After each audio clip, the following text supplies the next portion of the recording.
everybody. Welcome back to the Let's Talk Movies podcast with me, John, and David, aka Shamrock Balls. And after tackling one of the greatest films of all time and David's favorite film, Jaws, we're back doing something a little bit more fun. And actually, it's only the second Western I believe we've ever done, and that is 1993's Tombstone. I just wondering, John, are you retired? No, I'm not retired. Not me. I'm in my prime. Oh man, I was wondering where you were going. I didn't know if you were gonna go like maybe with Hell's Coming with you somewhere because that's a big one, or if I was just gonna stand here and bleed. You're just gonna stand there or bleed. You're gonna do something. That was like me. You're gonna say something. You're just You're gonna gonna sit there and bleed. come on, pull that pistol. Like Skin up that smoke wagon and see what happens. There's some great lines in this movie. Oh man, there's a lot of one-liners, and that's funny because like this is a Western, and this is the second Western we've done after Young Guns, and I feel like the similarities are there. We haven't done like what I feel like is like a true like proper Western, like where it's a big character study. Like these are both very much Hollywood Westerns, I would say, with the way the characters are. It feels like big Hollywood production. I mean, how many people play just small roles, but you recognize every single name in these movies? Yeah, well, I was doing a bit of research for this movie, and I was looking up the cast, and I didn't recognize half of them, and I went, "Oh, there's such and such, and there's such and such," and there's so many. It's an ensemble cast for this movie. But first of all, as you said about we done Young Guns last year, because Young Guns to me probably not regarded as a great Western per se, but it's certainly a beloved movie from the 80s. And I think it probably gets lumped in with that group of, what's your favorite or 80s movies rather than what's a favorite Western of yours. But me, that actually grew up on watching the likes of Young Guns and especially Young Guns 2 when it came on Sky Movies in the early to mid 90s. I'm a massive fan of the Young Guns films. And that kind of led me then to, for example, movies like Tombstone, because I think that I think we touched on this before. My dad grew up in a time when the Western dominated Hollywood, and obviously, like I've my uncle and things like that, big John Wayne fan. My dad, John Wayne fan, loves Clint Eastwood, loves the Clint Eastwood westerns, and then we have a little movie called Unforgiven come along in 1991, 92. 92, and then we get Tombstone and Wyatt Earp. So it almost feels as if this was a natural progression for the studio or the filmmakers to say, well, look at the success of the Western. I guess, it's or Unforgiven even. I guess the Western is not dead. Let's do something. And so this is how I came to this movie. It was on television in the mid-90s and Sky Movies. And I enjoyed it. I also enjoyed Wyatt Earp, but I haven't seen Wyatt Earp in many, many years. Yeah, Wyatt Earp is interesting because it's literally came out 1 year after this movie, stars Kevin Costner, and it's like Hollywood has it happen every now and again where two movies come along where they're very similar to each other, and one just overshadows the other one. Nobody talks about Wyatt Earp anymore. Everybody still does talk about Tombstone, to the point with the 4K Blu-ray came out. The reason why it was like so coveted is because people love this movie.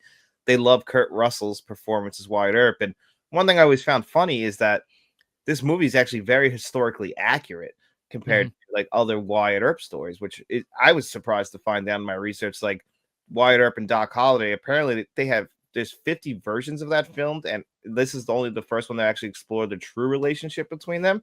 But when I watch it, it still does feel very dramatized. Yeah, exactly, because I didn't have much time to do too much research, but I know a wee bit about the West and things like that. And I did always kind of feel as if this story was a very Hollywoodized, but there is certain accuracies to the movie.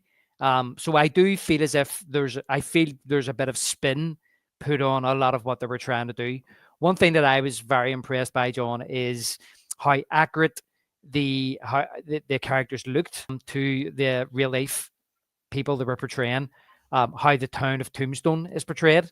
They tried to get that as accurate as they could to the town of Tombstone back in the late 1870s, early 1800s or 1880s.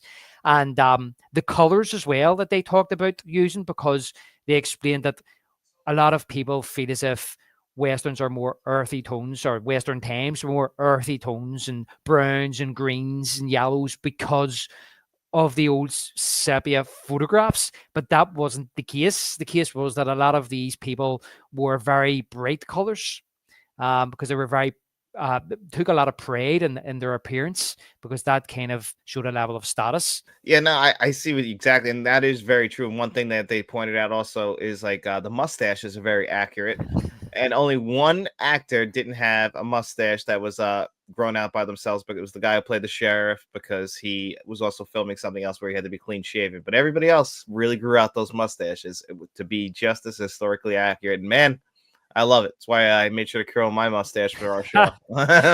They call you Curly John. You can call me Curly. Curly John. I literally was. I didn't have time. I was gonna make a mustache and just draw big and stick it on for the show. But instead, I thought I won't have a shave. I'll just look a wee bit rough for the show. I like you it. know? You gotta have it. I mean, Sam Elliott, I mean, is the greatest mustache in the history of Hollywood, I think. And of course, you got to have him in here as well. Yeah, well, he didn't grow it for the movie. I think he always just had that. Oh yeah, no, like he just walked on set and said, "I'm just not shaving." They're like, "All right, no, it's fine. It works for this movie." Yeah, and you saying about the sheriff, it dawned on me, because I was like, I know his face, and I thought, do you know who he is? I thought he is. I think he's either the mayor, not the governor, or the mayor. I thought to myself, in Young Guns 2. So I was like, I need to verify this, and I looked it up, and I was wrong. But he is in Young Guns 1. Do you know who he is in Young Guns 1? The sheriff?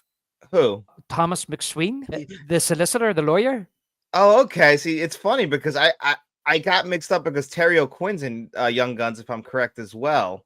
Yeah, is that the sheriff? He's not the sheriff. Terry O'Quinn's the other guy who's also in this. They look the same. The sheriff is played by somebody else. He's the one guy I couldn't get mixed up with. Terry O'Quinn's the other guy. You see, the mayor is Behan. Mayor Behan. Right? Mayor's Behan, right? And then there's the sheriff. Or is it Sheriff Behan? Let's see. Because you're right, the two of them look similar. That's why I was getting confused between them myself. But Terry O'Quinn is the guy who plays McSween. But I thought he was the sheriff. Yeah, so yeah, exactly. Terry O'Quinn is as mayor and publisher of Tombstone Epitaph, John Clum. So he's the mayor. Yeah, so Terry O'Quinn's the mayor, and then the other guy plays the sheriff. Where's that? I don't know how high this. Like I said, this cast is like ridiculous. The amount of people. John Teeny is Sheriff Johnny Behan. Right. Okay. So I'm getting mixed up. Well, no, because it's funny because that's exactly what happens to me when I watch this movie. Is that those guys have very similar faces, and I think the sheriff is the only one who I was like, I'm not 100% sure on. When everybody else, like Tim Blake Nelson, I believe, pops up. Michael Rooker is on there for just like small scenes. Like they don't even like Jason have big Priestley. roles. Jason Priestley playing like the nice lad. Yeah, Billy Zane, as my mum would call him. He's a nice guy. He's a nice guy. That's what she would allude to. Yeah. And you know who's playing Ike Clayton in this? What's his name? I didn't write it down.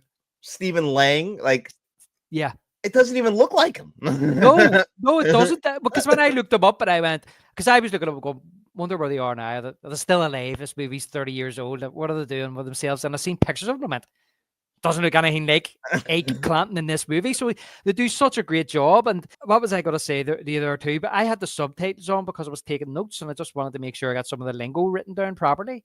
And even towards the end as well, when Sheriff Behan is with the cowboys, I never caught on to that. Oh, how he's like on their side. He's on their side. Yeah, he makes it pretty clear, and he wants to get them. He's like, "Oh, well, you're all under arrest." And he's like, "I don't think I'm going to let you arrest me today."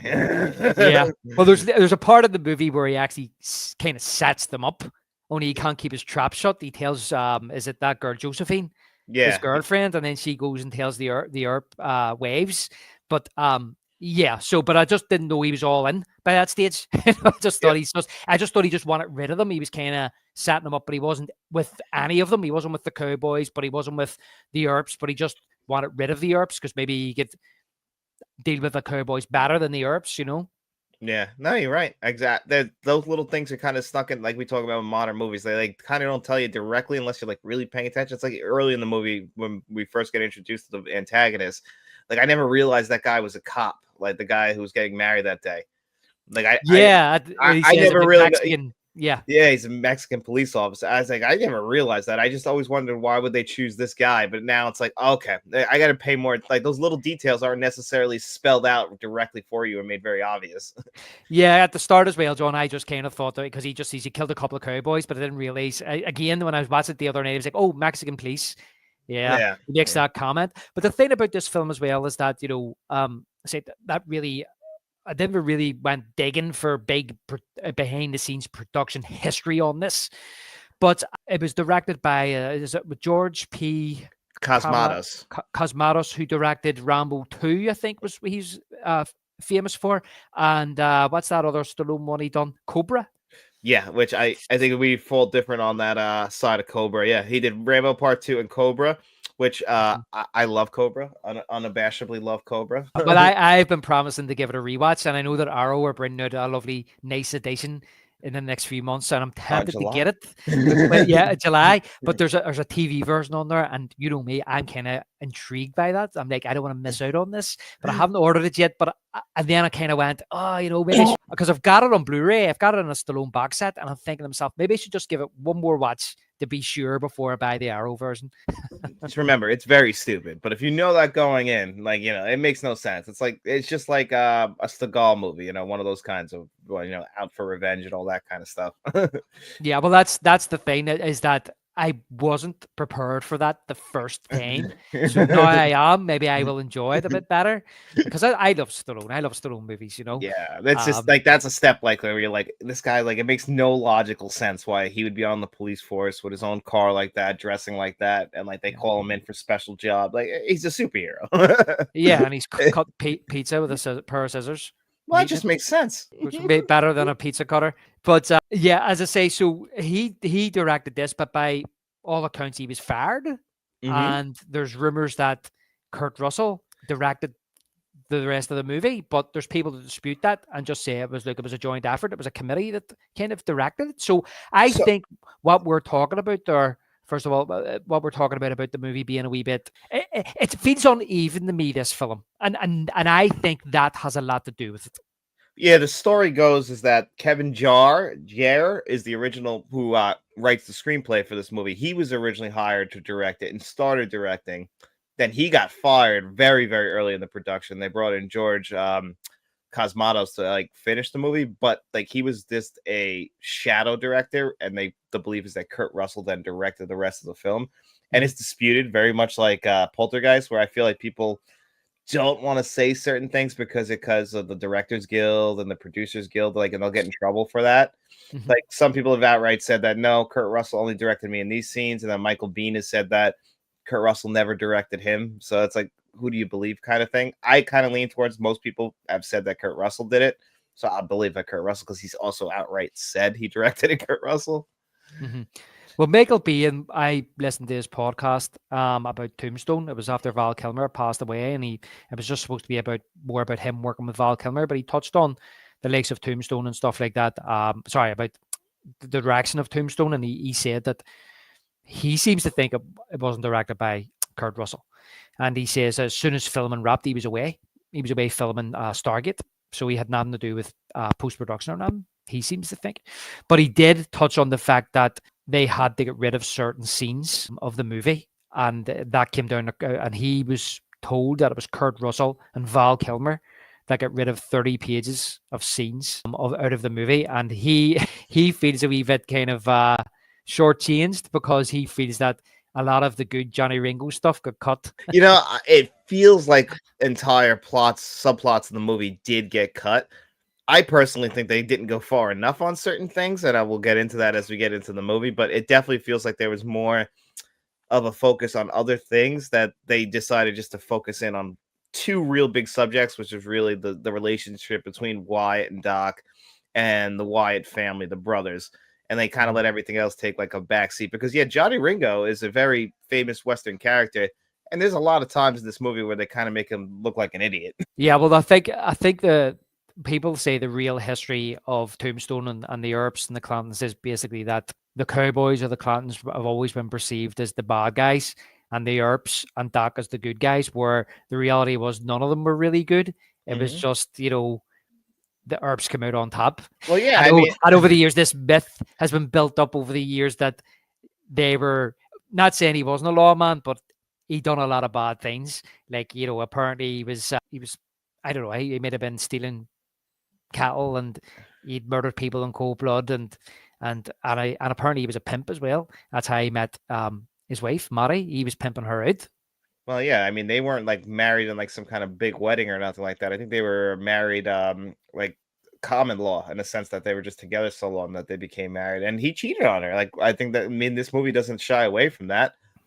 The story of Wyatt Earp became a legend, like almost like a Hollywood legend. That this movie is trying to focus on the fact that he was a human being with human flaws. That's what they're trying to show about everyone, is that Yeah. nobody's perfect. And like, Hollywood always kind of made the black hat, white hat cowboy. One guy's a saint, Yeah. while the other guy's a horrible person. Where in everything in life, nobody's perfect and nobody's just outright the devil. Like, everyone has flaws. That's what it's about, being human. And this movie's trying to show you that. I mean, the Earps are there to make money. They're not there to be lawmen when we first meet them. Yeah. Well, one thing I will say, as you said earlier on there, is that yes, I do think there's great scenes in this movie, and I think it is a movie of great scenes rather than a great overall story. To be honest with you, I think that what I do actually like about it is that they do kind of touch on that a wee bit about who is the bad guy or who is the good guy. Are they going too far? Have they went too far? But obviously we can get into that when we get into the movie. There's something else I was going to say about the production, and I can't even think what it is now. But it's just basically as well, just about, as I was going to say earlier on, about you're saying about how this movie's more memorable than, say, the movie Wyatt Earp. And you're right. There's when we've talked about that before. When there's two movies come out and around the same time about the same kind of subject, there's always one that wins out. And the other one's kind of always forgot about. But one thing about Tombstone that I believe, John, is that it's became more of a cult movie over the years. They had mentioned on that Michael Biehn podcast that out of the top grossing movies of 93, it was 86, number Yeah, 86. yeah, Yeah. I was actually surprised to see its like overall box office, because you would think with the way it's beloved now that it was a huge success. But I mean, $25 million budget made $73 million. So it turned a profit, but not like what you would think it turned based on how people talk about it today. Yeah, exactly. And I think it's one of those movies that has just kind of built up a bit of fandom through home video. Because, like I say, I remember watching this movie on Sky Movies a couple of times, maybe only once, maybe a few times, a handful of times. And then it was like years later when I was in my early 20s, I happened to see it. I went to the shop and happened to see they were selling the DVD and just decided to buy it. And it quickly became a favorite Western of mine. But I also always feel as if it's a step down from them kind of real classic westerns. I don't feel as if it's well, people would argue there's not many movies in this bracket anyway. Unforgiven, it almost feels like a step down from an Unforgiven or any of those real classic westerns. It feels too Hollywoody to me, in the sense Yeah. that it's not too much of a big character study, but it also, like, the score feels like a 1990s score. Like, it's like so literal on the emotions. There's lines in this movie where I'm like, that's just so cheesy. Like, the score kicks in, and I'm like, that just feels like almost like a 1950s Western moment, like John Wayne, and that's fine. It's just that Westerns have come a long way where we came to the spaghetti Westerns, the Clint Eastwood Westerns, like Unforgiven, where they become deep character studies and they show you the flaws in these people in a more literal way, in a more serious way than they do in this movie. Like, I love scenes in this movie. We'll get into them, but like, Hmm. there's a little bit of cheese thrown on there with the one-liners, and that's fine. It's just that it's a different kind of Western. And to me, that is just like almost like the B tier, like compared to like Unforgiven. Yeah, exactly. And I'm a big fan of Unforgiven, but I really, you were saying about Jaws, but I really appreciate the craft of Unforgiven for giving us that real gritty, realistic Western, whereas this isn't really, even though it's based on real life. But the funny thing is that you saying that's what I said earlier. It feels uneven. I think there's a better movie there somewhere. I think there's great, as I said, scenes, and then there's other scenes that make it that cheesy Hollywood type of movie that you're alluding to there, and that's why I feel as if it's uneven. Yeah, it just feels like sometimes, and like, we'll get right into, because we're going to go into the movie now, and I'll explain to you like more as we go into it, where it feels like you can almost feel the director right behind the camera watching these people deliver lines, and like it doesn't feel like a Western. Then it doesn't feel real because it feels like he's just delivering lines or she's just delivering lines, and I'm like, it'll take me out of it for a moment.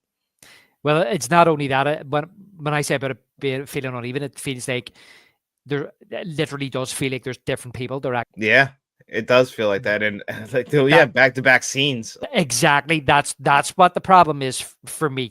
The biggest problem with it. It feels like there's different directors directing different scenes because the tone shifts so much. I agree.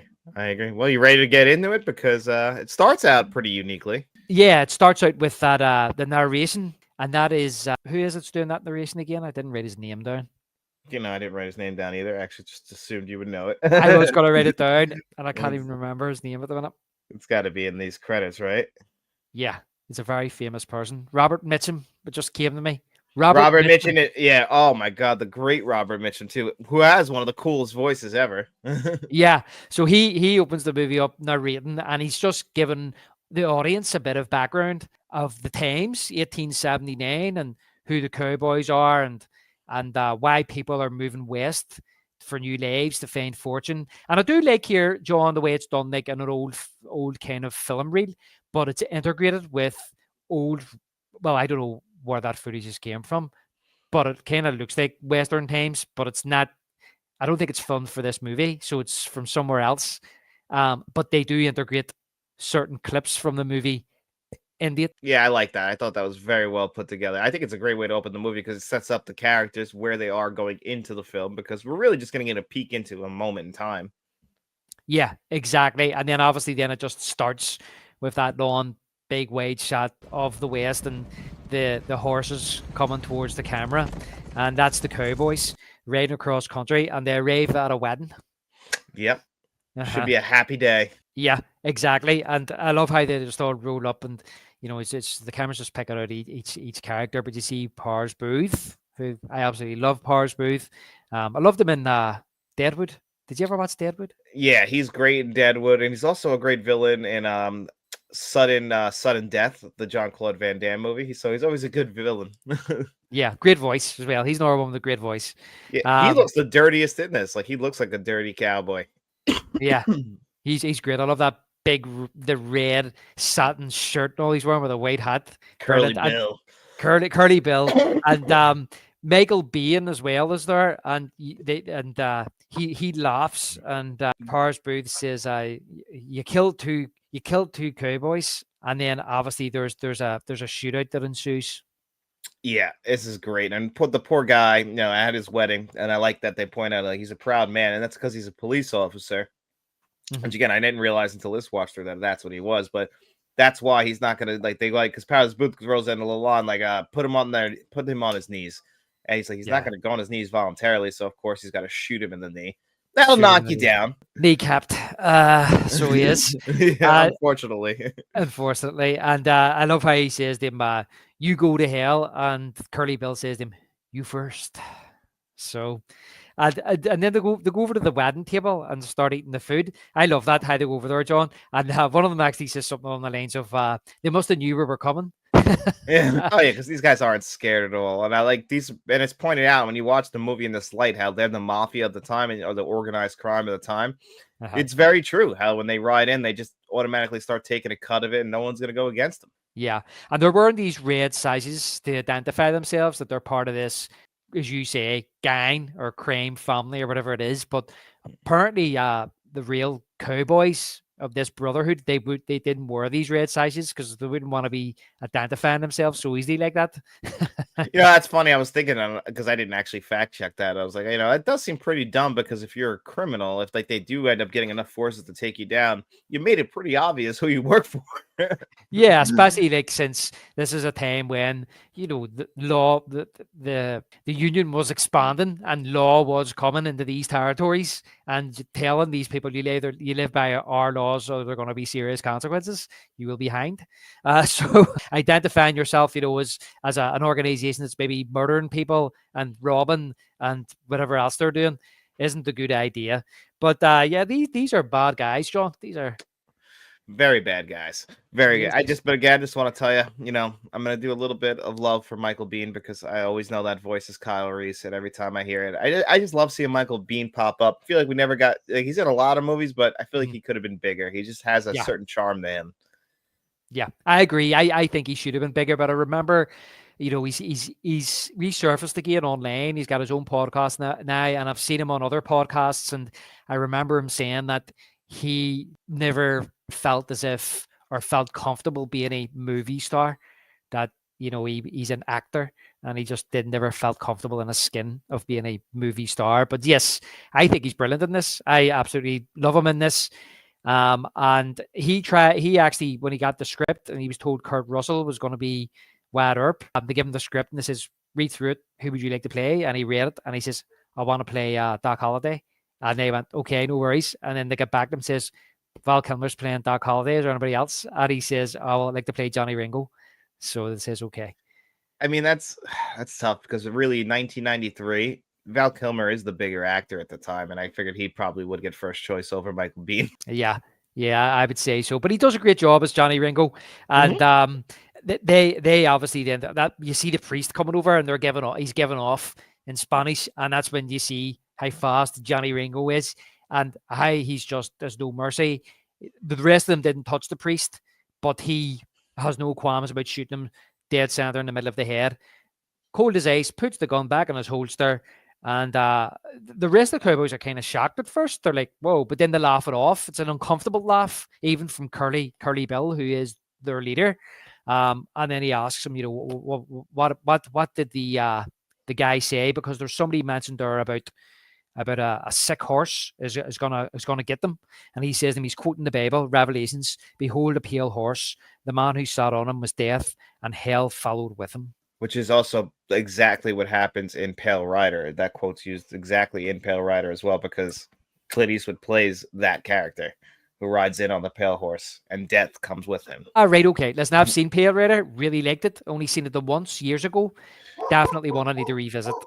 I love that story because of that, because essentially that's what Clint Eastwood's character is in that movie, is a ghost. He is a supernatural ghost. He just comes in and he's the one seeking the revenge, and once he fulfills that, he rides right on out. Is that another movie? He doesn't have a name? Yeah, he always plays a guy with no name. He plays technically a priest, but he's not because he's dead. Right. No, I need to watch that one again. And I know there's a 4K of it. Has either been released or is going to be released. Oh yeah, it's beautiful. I think you'd love that. That Dirty Harry and the Outlaw Josie Wells came out on the same day. Yeah. Great 4Ks. I need to get Dirty Harry. That's one that's on my radar. Maybe I can get them three at the same time. Yeah, well, those are Warner Brothers, so they'll go on sale. So keep your eyes out. Yeah, I'll do that, mate. So the next thing is we cut the train pulling up to a stop, and we see Wyatt Earp departing out of the off the train, and a horse is being whipped, and Wyatt sees this, doesn't like the treatment of this horse, and he walks up, takes the whip off the guy, and whips him, and says to him, "Hurt." Hurts, don't it? I love that. And then, you know what that reminds me of every time I see it? Is Ace Ventura when Nature Calls, when Ace does that to the guy, and he's like, and he whips him, and it's like, funny, didn't seem that painful when you did it to the horse.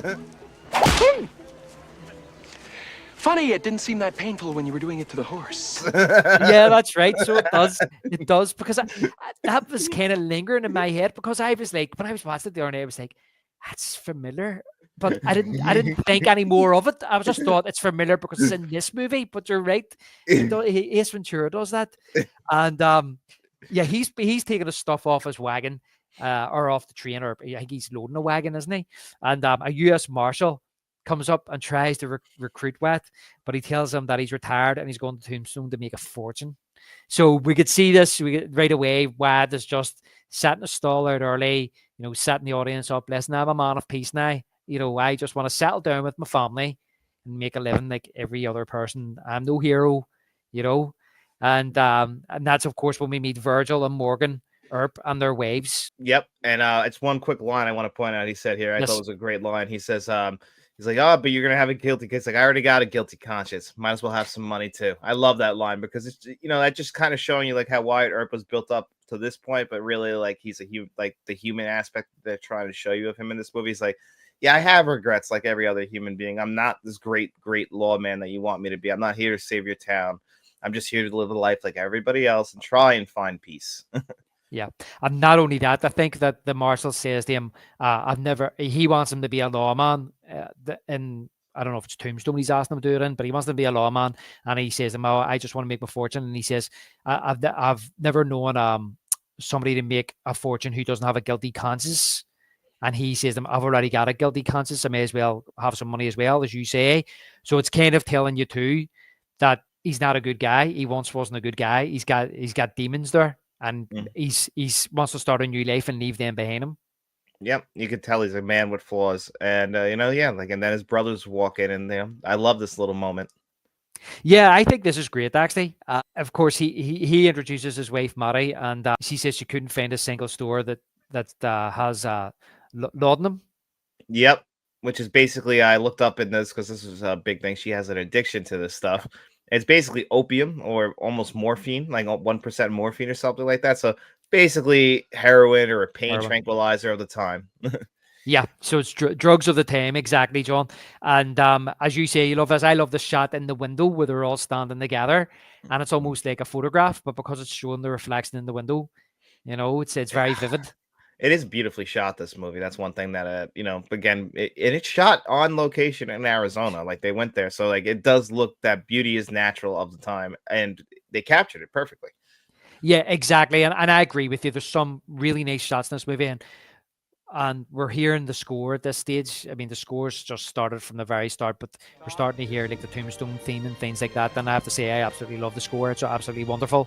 And as you say as well, it was shot on location. They decided they didn't want to do it on a backlot or on a sound stage or anything like that. And they went the close to where Tombstone was, and they built, as I mentioned earlier, the town as close as they could to what it was like back then. The scale and the scope of the town and the saloons and things like that, and horses and real horse manure on the ground and stuff. Yeah, but obviously then one of the waves gives Mary a bottle of the laudanum, and I talk about cheesy lines. I like this line, but again, I feel as if it's a wee bit too much. I feel as if we don't need it. Where Wad asks about Doc to Virgil, and we get Virgil expresses that he's not a fan of Doc Holliday because he's a bit reckless. But Wad shows his personality. He says about that he misses him. He makes him laugh the way he says, "He makes me laugh." That old rip I don't.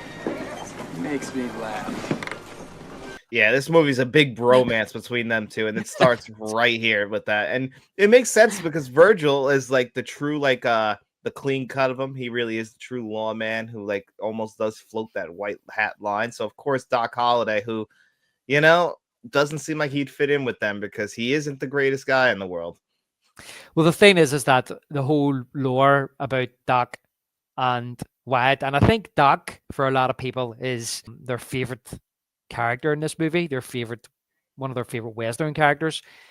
I think there's a big myth been built up around Doc Holliday. I think this movie has helped that myth, but they've said that the movies that were made over the years, they were too. It was an odd kind of duo because they were almost opposites, But in real life, apparently Doc saved Wyatt's life in Dodge City, and that's when they became friends. And then Doc helped them in Dodge City, so that's how they became very close friends. That's what they get right about this, is that they are kind of two strange characters that come together. Yeah, like there's just something there between them. They have a natural bond, even if they come from different walks of life, and they could leave each other for. There's always people like that in your life who you could not talk to for a long time. When you get back together, it's just like that natural bond. Yeah, it's like you've never actually been away from each other. Mm-mm. Yeah, and I have to say, I do like that in this movie. I really like their friendship in this film because I think that's the heart of the movie is their friendship. I think that's what makes the movie so good is them two. I want to just, there's other aspects of the movie that I don't enjoy as much, but their aspect I love. Yeah, no, I agree, and I'm sure we will get to that, and I agree with you too. And there's certain things that Doc and Wyatt say to each other that anybody else wouldn't get away with. If somebody else said it to Doc, Doc wouldn't tolerate it, and if somebody else said it to Wyatt, he wouldn't tolerate it. There's even a scene later on when Doc makes a comment about Wyatt's marriage. and because Morgan doesn't really know Doc, he says, "Ah, come on," and then Wyatt actually steps in and says, "No, he doesn't mean anything bad because Yeah. he gets him." Whereas Yeah. Morgan was seeing it as if he'd taken offense at what he was saying, but they have such a great relationship. They knew where each other were coming from. Yeah, there's always those people you could actually speak your mind to and know that they won't get offended by what you say because you know the person. Yeah, and Doc wasn't intentionally trying to insult him. He's just picking his brain. Yeah, he just Doc could see what he's thinking. yeah, he knows. They can read each other and know their intention. Yeah, exactly. So then we get the Doc holiday in the next scene, and Great introduction to him. And I gotta admit, I'm one of those people who loves Val Kilmer's performance. Yeah. I would argue this is his best performance of his career, in my opinion. Think it's brilliant. Like, yeah, it's a little bit cheesy, and I get it if you want to say it, but he's always kind of cheesy. Like even in Top Gun when he's talking through his teeth, like I don't like you because you're dangerous. I'm like, like he makes some weird choices, but the choice of this accent, it's great. I like the draw. Well, that's a peach of a hand now, is it? Yeah. Like I love that. Yeah, I've actually got that written down here, John. That must be a peach of a hand. Must be a peach of a hand. And Val sadly has passed away, and yeah, I think he's another one who should have went on to better things. I don't know why Yeah. he didn't, but I think he was a good Bruce Wayne. I loved him in The Doors. I thought it was a phenomenal performance. I love him in Heat as well. Another great, memorable character. Very kind of Michael Corleone in the sense that he underplays it, but he's memorable. You remember him. I would say And, that these two are my two favorite, Tombstone and Heat, because Heat's Yeah. a very different. Heat's not a flashy performance like this. It just Nope. shows the range of his characters. Like you can do it both ways. That's why he's fascinating as an actor. He chooses and he can do comedy. Like he's tried comedy. I just think like, Yeah. did you say it earlier about Michael Biehn, where there's a difference between being a movie star and being an actor? Like, Yeah. I think Val Kilmer, like, yeah, he was very popular, especially in the '90s, but I think he was more of an actor. Like he just liked to try things. Yeah. He was a tremendous actor. I just feel as if he never really fulfilled his talent. I think you see it being on show, and he never had a problem with not being front and center. Maybe that was but the problem was they do say there's an awful lot of like actors can't be movie stars, so it doesn't work well when they're leading men. But as an ensemble, as maybe the second guy, then that's what they shine. But you're right about this. This is a very flamboyant character. He took I'm not saying he didn't take any of his other roles serious. He clearly did, but he took this role very, very serious to the point where he went and he asked about a linguist or something like that about what would somebody from that era, from that area, sound like. And there was a guy that was still alive from that era, or I think it was somebody was still alive, but they had tapes of him, and he listened to the tapes and he got this accent down. So he brought all this to this character, and I agree with you. For me, it always has been, not just because he passed away and all of a sudden maybe sometimes people feel as if he's great in Tombstone, but this has always been my favorite portrayal of Val Kilmer in any movie he's done. I have to go back and watch The Doors. The Doors might be his best. But this It might be. I have to agree. I wasn't thinking like The Doors is one movie though that I've always been very challenged by as far as like enjoyment of it. But he is phenomenal in the movie, and I can't overlook the performance, even if I find the movie not to be like one of Oliver Stone's best. I mean, I love Oliver Stone, but sometimes his movies can be a little bit of a challenge on the like rewatchability, and I might be just overlooking that great performance because again, he's great as Jim Morrison. I only seen The Doors once, John, years ago on television, and I was blown away by it. That's one I've always wanted to go back to, and I couldn't believe that was Val Kilmer because he looks so much like Jim Morrison in it as well. Yeah, the look is crazy. Maybe we both do a rewatch for the show then, like because it's been so long. Yeah, maybe we should, and then he does this, and he's playing a guy with PB who is sick and is unwell and is a gambler and is a drinker and is a gunslinger. And I have to say, I feel as if, there's some great lines in this movie. I think Kurt Russell gets a lot of them. I think Johnny Ringo has some. I think Curly Bill has some. But I believe that every single word that comes out of Val Kilmer's mouth in this movie has me hooked. Everything he says, every line he says is absolutely brilliant.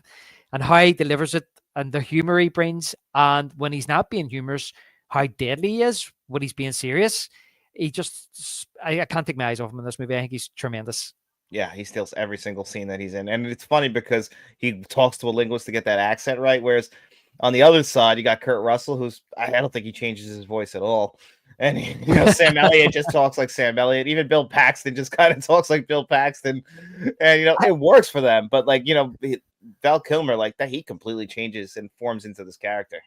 Yeah, and how smart is that to say, you know what, I'm going to stand out. Yeah, I might be the star, but I'm going to stand out with this characterization I'm bringing here, and he's always sweating as well, and he lost TV weight. is sold so well. Yeah, but in this scene here, he puts the hand down, even he says, "Well, isn't that a daisy?" And the guy that gets up and he bounces up, he says to him, "Without them guns, you're nothing but a skinny lunger," and he says, "Why Ed Bailey? We cross." Now you know who Ed Bailey is. No, actually, that's somebody who I didn't really look into who that actor is. Yeah. I'm sure it's somebody because I mean, like I said, I don't think they waste the role. You would never guess this in a million years. I didn't even know. I just seen it and went, oh my God. Oh my God, I just looked at it right. I see it right now. You see it? Frank Stallone, as in Sylvester Stallone's brother, who's also a musical artist who does the theme song for Rambo 2 that I love. I guess that's the only Frank Stallone I'm familiar with. So I think that's him. Yeah, that's him. And he has a bit part in the Rocky. The first 3 Rocky movies, he appears as well as one of the singers in the street. Though that's sing around the fires, and then actually Rocky 3, he's singing a song on Rocky's training. For Clubber Lang, the first fight, you see him standing dancing and singing. So that I could believe it. That's Frank Stallone. How did he get a part in this movie? It's a bit weird. I mean, like this, George, probably because of George Cosmos. Rambo 2. He did the theme song for Rambo 2. Piece of My Heart's great. I'll stand behind that song. What's that? What did you say? Is it Rambo 2? Yeah, he does the theme song for that, like Piece of My Heart, when it kicks in right as the closing credits start. That's Frank Stallone. I love that song. I must check that out again. He does a song on Rocky 3, which I love as well, which is as I say, when Rocky is training for the first clubber fight and he's in the city hall and it's pushing, getting ready for pushing every day and night. Oh, it's great. Like if you like cheesy 80s songs, Frank's right there with you for him. Yeah, that's him. I didn't know. I had no idea. I did when I looked it up yesterday. I went, Jesus, and then I watched the scene again and I went, it doesn't even look like him, but it is him. He's got a mustache and he's got a stubble and all, and great makeup in this movie. I really can't sell it short. Like I kind of like feel like Kurt Russell kind of took the lazy route himself, but maybe he's because he was directing too, but because he still just kind of does look like Kurt Russell, which does kind of look naturally like Wyatt Earp, so why not? But yeah, well, like some of these people, like you don't even realize who they are. Yeah, well, he's got a tremendous mustache, does Kurt Russell. But again, like the hair might be a wee bit too long for the pictures I've seen of Wyatt Earp. But I don't know. I do like the hairstyle he's got. It is that of that time. It's but Kurt Russell's a good-looking guy. You just kind of can't like cover that up, unfortunately. I know, even with a big mustache. And yeah, but yeah, no, that's what I like about it. The authenticity of the look of the movie is 10 out of 10. It's just the other stuff that kind of brings it down to the Hollywood level. Yeah. So he says to him, what an ugly thing to say. Does this mean we're not friends anymore? Does this mean we're not friends anymore? And he goes to pull his gun. He pulls his guns and then he puts them on the table and goes, there. That means we can be friends again. But he gets up and he stabs him. And I love that. How I think she's called Big Nose Kate is his girlfriend. Yes. Big Nose Kate. And she tells the bartender, puts a gun to a bartender's head and says, don't be pulling that shotgun or blow your brains out. So they rob the place and they leave. But I love how he says, my sweet, soft Hungarian devil. So yeah, that's our introduction to Doc, and what an introduction. What a great intro. I do. I really love it. And then we cut to like a great shot, John, of the Earp's carriage going along, moving across the west, so that you have like that sunset and stuff like that. And then they make their way to Tombstone, and we can see here it's a thriving town. And as we mentioned earlier, about it's authentic. And the county sheriff introduces himself, and Wyatt tells him he's not interested. He doesn't even carry a gun anymore. Nope, that's it. He's not interested in doing anything. They keep trying to get him though. They know that he's good at his job, and with the right push, you might get him back. Yeah, exactly. Mhm. And but of course, I don't think that's the end for the sheriff to try and get them. He No. tries to butter him up by saying, "Well, we have 3 cottages. You can have them for rent free."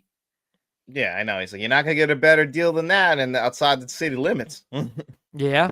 And then, of course, the next scene, Morgan introduces Wyatt and Morgan to the marshal. He introduces himself, I mean Virgil, to the marshal, and he tells him that the only real law is the cowboys.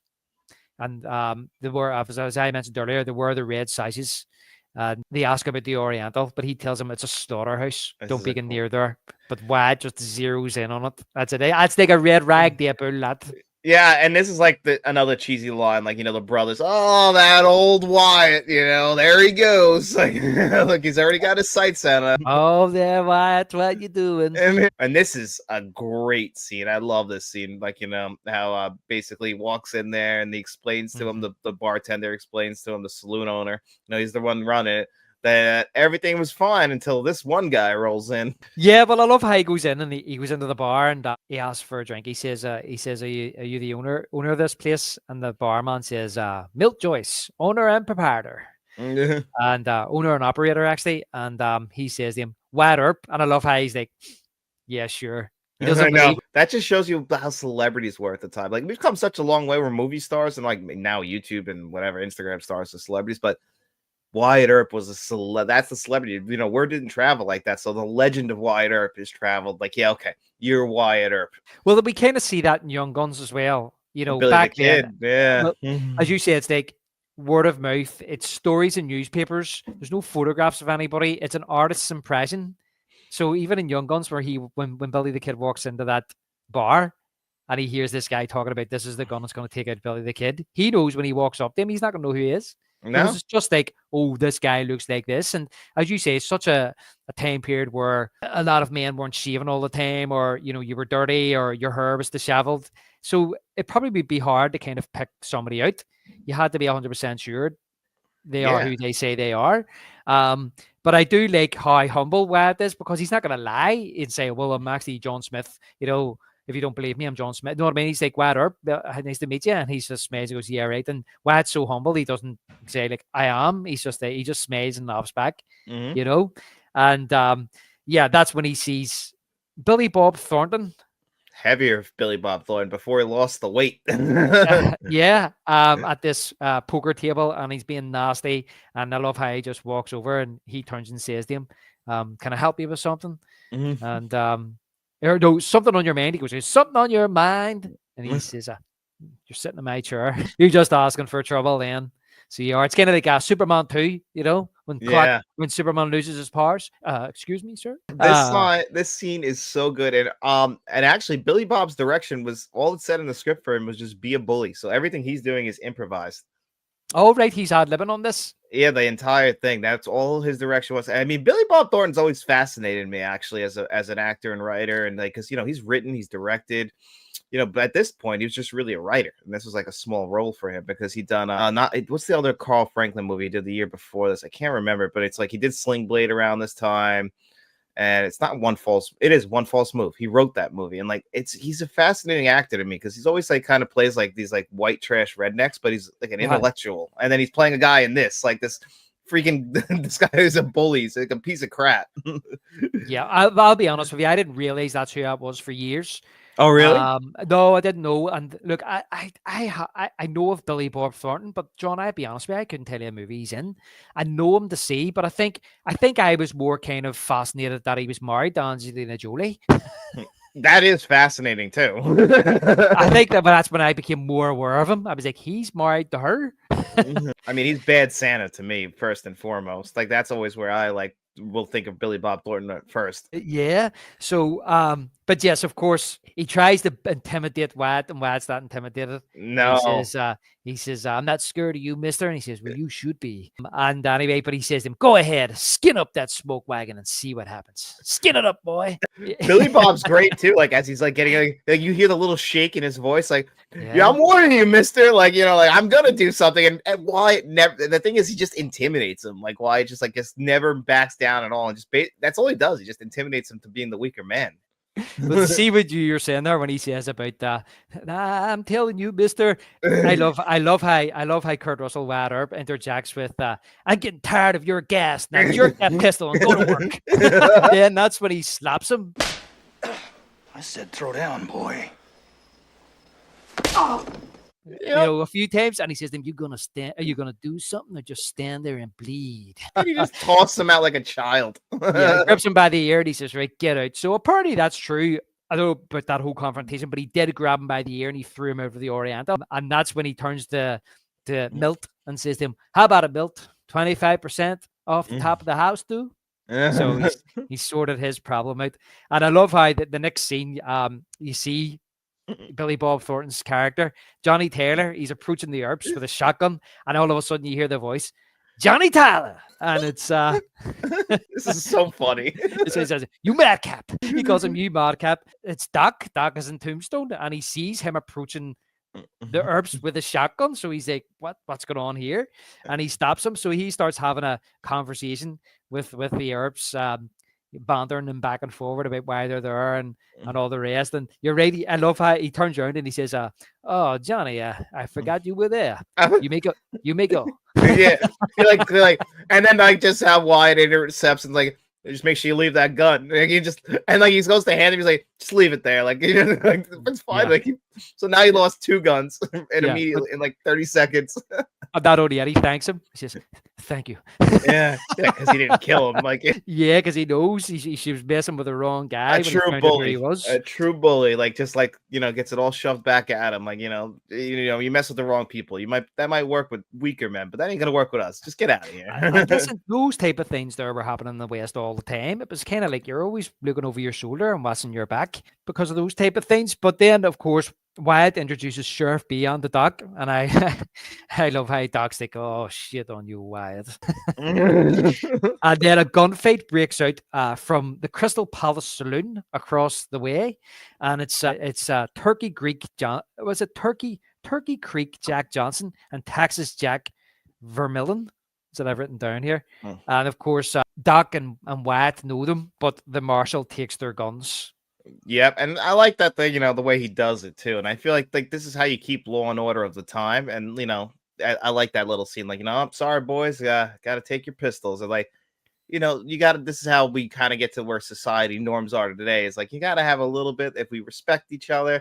Unfortunately, the Cowboys don't respect anyone. Yeah, exactly, and that's the problem with the town because you kind of is it this scene? Yes, it's this scene here. It's just before this next part where you hear kind of Virgil saying to sure, it's Marshal Fred White. What kind of town is this? So you can see it's starting to irritate him. He's like, we came here for peace and quiet, just to earn a living, and the place is crazy. People with guns shooting each other. There's no law and order. They're probably not used to that because the places they probably came from, they cleaned them up. But Fred White, Marshal Fred White, I knew his face right away. I was like, he's in Back to the Future 3. He plays one of the cowboys in Back to the Future 3 in the saloon where he says the Marty, he says it's not him. It's not him. It's one of his other cowboys says to Marty about you. Everybody's gonna think Clint Eastwood is a card, but no, but he's one of the ones sitting at the table. But if you look him up, he's been in movies since like the 40s, and he was like in all these different westerns throughout the years. He was in like The Searchers and things like that. Yeah, Harry Carey Jr., right?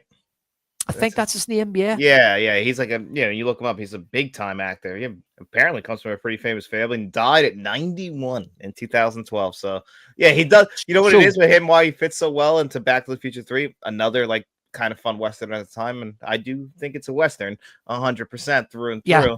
He has the look of a character in the West.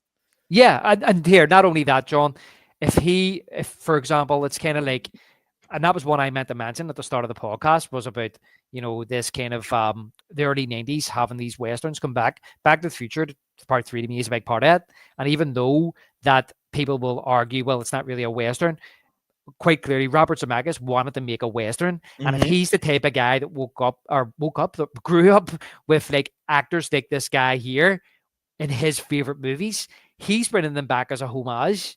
Yeah. You know, and it's the same with this movie. He's coming back into this movie as a homage to those westerns that these filmmakers grew up watching in the 50s and 60s.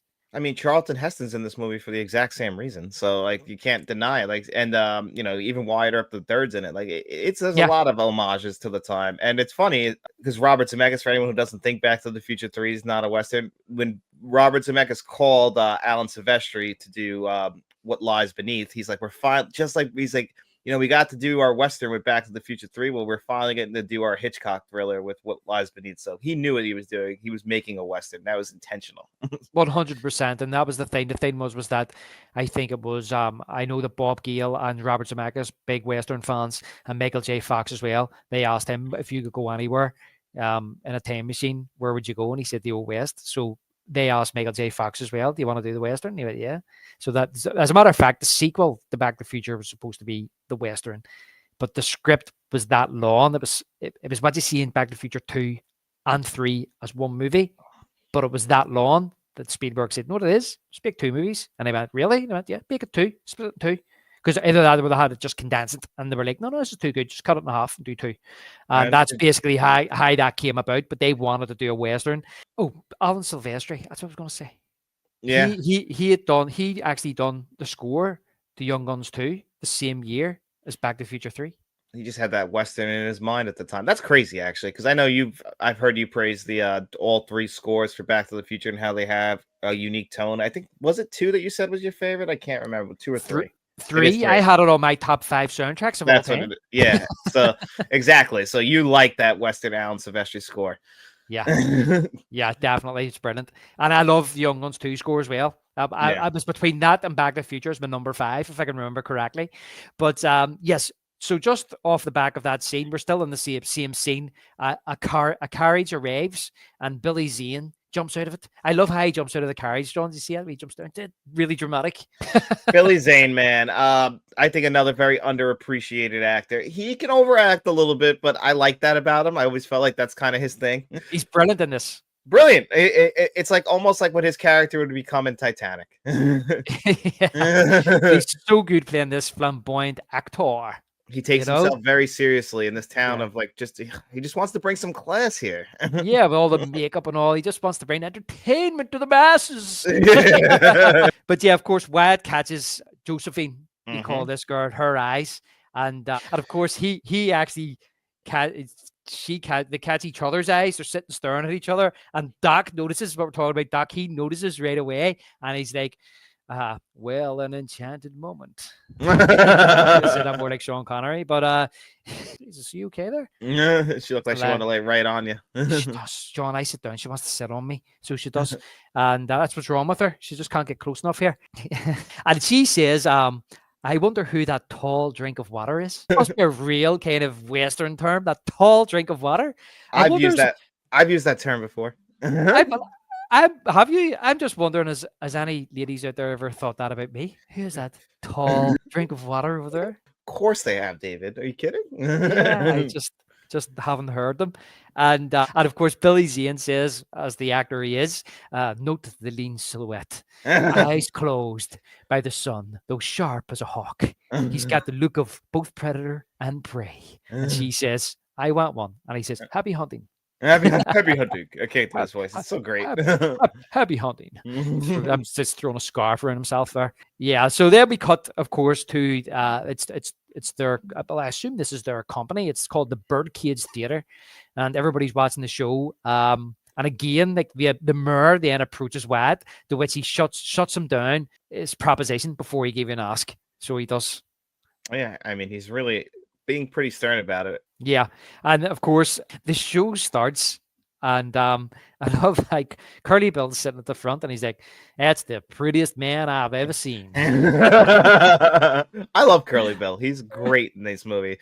Like he's the more lighthearted to Johnny Ringo. Johnny Ringo's like the angry one, whereas Curly Bill, like he's a little bit more, he's kind of in for the fun of it a little bit. Yeah, I kind of look. I love Powers Booth. I love it, as I said earlier. I love him in Deadwood, and he was in Sin City 2 as well, and I liked him in that. And the thing is about him in this, I always liked him in this, but then I watched the making of, and he was basically saying himself about how the Cowboys were kind of liked, and Curly Bill was actually loved Yeah, in the town, and he- some people didn't perceive him as a bad guy, but he was very kind of, and he wanted to show him as just not being bad, or just as you said, not everything just being black and white, that one side bad and one side good. He wanted to show that he was having a good time. But then when I thought about that and I was watching this performance, I was like, is he giving like a Jack Nicholson Joker kind of performance here? he does get a little wild and crazy in some of the lines he does, and even like when he gets his moment, where we'll get into it in a few minutes, and I'll explain to you. I have a little theory on it, but he's just not like Johnny Ringo's pissed all the time, I feel like, and that's why he even makes the comment about like when Johnny Ringo takes over the gang, it'll be different. He does feel like Jack Nicholson, like almost in The Departed, in a sense, like, you know how the town respects him and they like him, but he's still a bad guy. He's just that he's not really a bad guy to everybody. He still kind of takes care of other people.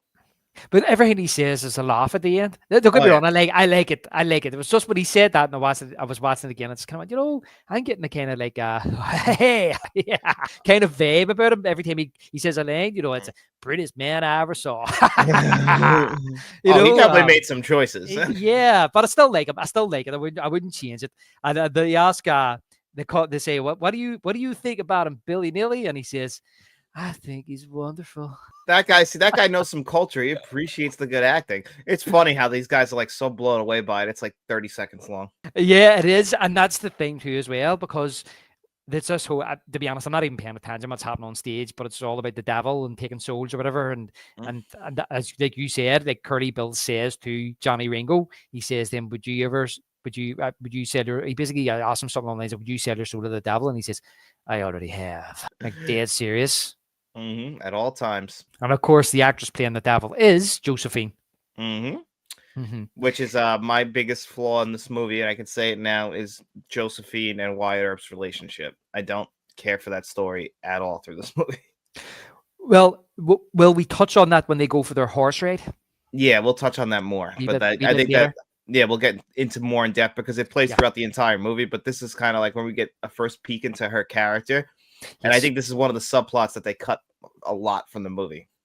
Yeah, I think so. But I think she's very beautiful. Oh, as a woman. I mean, don't, especially for the time. I see what Wyatt sees in her. Very beautiful, my type of woman. But yeah, she would have turned me down hard, though. There would be no way. Oh, yeah, of course. Yeah. No, don't mean you, by the way. I'm thinking myself there. I'd be Ike in this town if I was anybody and part of that anyone. No, she would actually say, instead of saying, where's the line? Where have I got it here? Instead of her saying, I wonder who that tall drink of water is, she'd be saying, who's that long streak of piss? Who's that long streak of piss? Out of my way. Get in my way. Yeah, I don't know who the hell I'd be in that town, but I'd probably, I don't know, God, there's probably be an old baldy bartender. You know what I mean? Maybe in one of those saloons. A lot of saloons in that town. It's a saloon town. Yeah. So anyway, they leave the theater, and Morgan then starts talking about spiritualism and about where you go when you die. I read one of those spiritualist books, and I hear you see a bright light. Good foreshadowing. Yeah, and Morgan or Brad kind of laughs it off and says, "What about when you go to hell?" He makes a joke out of it. So, and then him and obviously Virgil's. You could see how in love, kind of like Virgil and his wife is, and Morgan and his wife is. They're so excited. They're so happy to be with their man in this exciting new town. Hopefully, gonna make their fortune. But then there's Matty, the drug addict. She starts bickering with Wyatt because he needs to go and work in the saloon, and of course then he pulls her up on, oh, is that the battle that you were given? And they have a bit of a row, and she goes home. Yeah, and that's kind of, I wrote down, I'd like, it's clearly the worst marriage of the three, because the other two want to go be with their husbands and he doesn't want to go home with her at all. And she says right at the beginning, like, oh, I would like to spend time with you, and he just basically like, well, I gotta go to work. It's like, go spend some, like, your other two brothers are going to spend time with their wives. He just clearly doesn't want to spend time with his wife. See, this is the thing. Now, I know we're going to get into the Josephine thing a wee bit later, but this is a problem I have with this movie, and you touched on it earlier, and I agree with you, is that I'd prefer just to see this movie more about the cowboys and the Earps and Doc, their kind of relationship. I feel as if the whole wave subplot doesn't bring anything to the movie. And do you agree that say there was no Josephine, would you even still like to see this conflict with his current wife? Now, the thing is, too, John, is that some of it is based on real life, but it doesn't mean it has to be in the movie. No, I don't really care for it at all. I prefer everything they do with the Cowboys and everything with Doc and Wyatt, everything with the brothers. You can have a little bit of this stuff because it does show the relationship between the brothers, which is something I like to like build up because all three of them are different from each other. So I think it's also good to show that.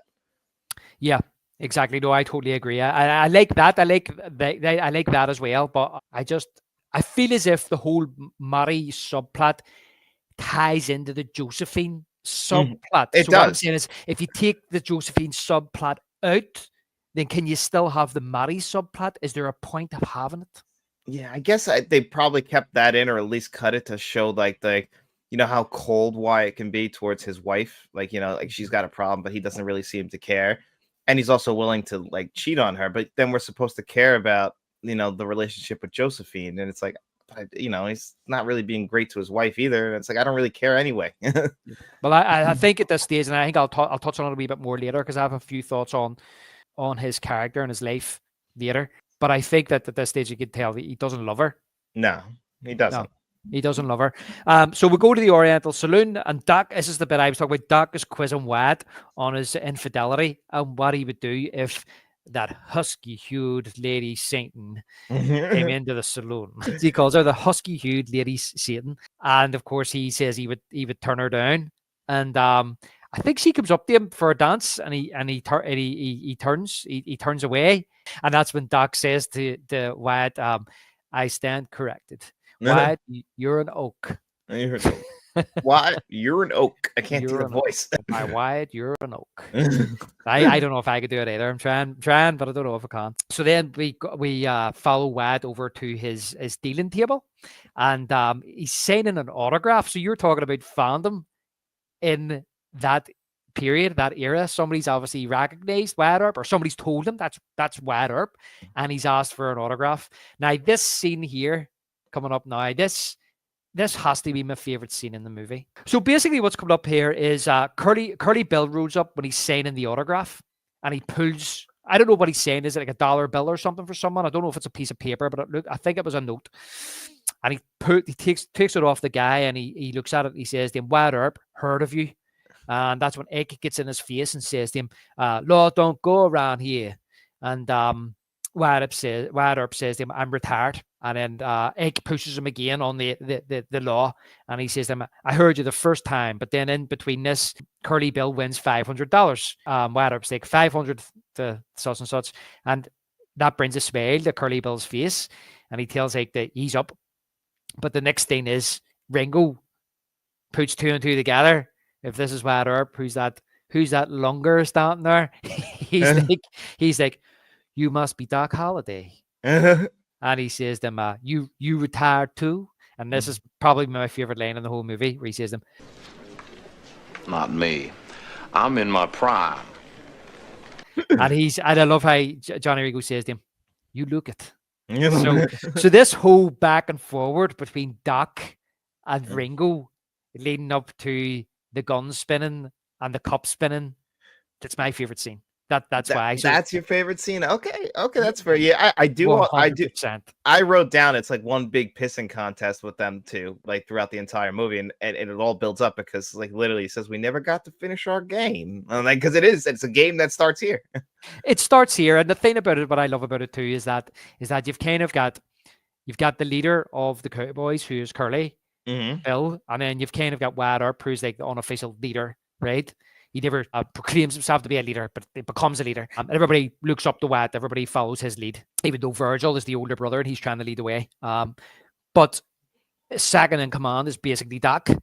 That's like his right-hand man. That's his wing man. You be my wing man. And of course, in the Cowboys, second in command is Ringo. So it's only natural that if there's Curly Bill versus Wyatt Earp, then there's going to be Ringo versus Doc. So you have these two dynamics going, but those two are known for their gun skills too, which is funny compared to like Wyatt and Curly Bill. They're more known for their like eccentric attitudes, I guess, and being the leaders. Whereas these two, they're the big guns. Like because like, even later he knows Johnny Ringo does know how good of a gunman, how much of a gunslinger Doc Holliday is, because he thought he can get one easy over on Wyatt, but when it's Doc, he's like, I don't know. Yeah, well, you're right. Wyatt and Curly Bill's probably more known for their toughness Mhm. than anything, and like you say, their leadership skills. Whereas like these guys here are like known for, well, they're known for it. We haven't really seen anything yet. No. Because it all sets it up in this scene beautifully. Because of course, Doc does turn it and say here, "Look, darling, Johnny Ringo, the deadliest pistolier since Wild Bill, they say." And he says, "What do you think, darling? Should I hate him?" I And love that. I love that. And she says, "You don't even know him." And he says, "No, that's true. I don't know. There's just something about him, something around the eyes." But in between this, the camera, I love this. The camera, the way it's shot, the camera comes down below Wyatt reading the room, susses something's going to kick off here. But he's got the shotgun, which Johnny Tyler had earlier. He's got it bolted under the table, and he aims it at Johnny Ringo's crotch. So if anything happens, he's going to blast him. He says to him, "I don't know, reminds me of me." And then he says, "No, I'm sure of it. I hate him." That's great. Nope, I'm sure of it. I hate him. I'm sure of it. I hate him. Then they start talking Latin.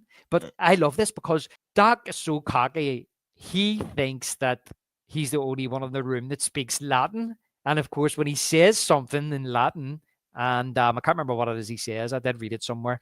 But of course, Johnny Ringo responds to him in Latin. And I love how Doc is kind of his eyes open, is surprised by like, oh, And then he's like, he knows what I'm saying. He's like, oh, look, he's an educated man. Yeah, but they have this back and forward first, John. Yeah, they have this conversation. Nobody else knows what they're saying. Everybody's on edge watching.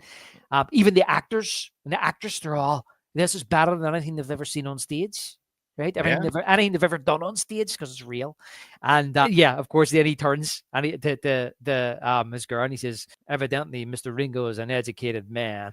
Now I really hate him." And that's when he pulls his gun on Doc, and you hear Curly Bill saying, "Careful, Johnny. I hear he's real fast." So there we go. We're setting it up. These are the two fast guys. Who's going to get the drop on the other guy? But then he starts spinning the gun round. And I love how everybody is in the saloon going, "Woo, woo." Yeah. Woo. Like, this is so impressive, too. It's so funny to me how he's just spinning it around, like, showing off all the skills he's got. Spinning it. Spins it, he puts it in. And then they're waiting on Doc's response, and then he just starts spinning the cup.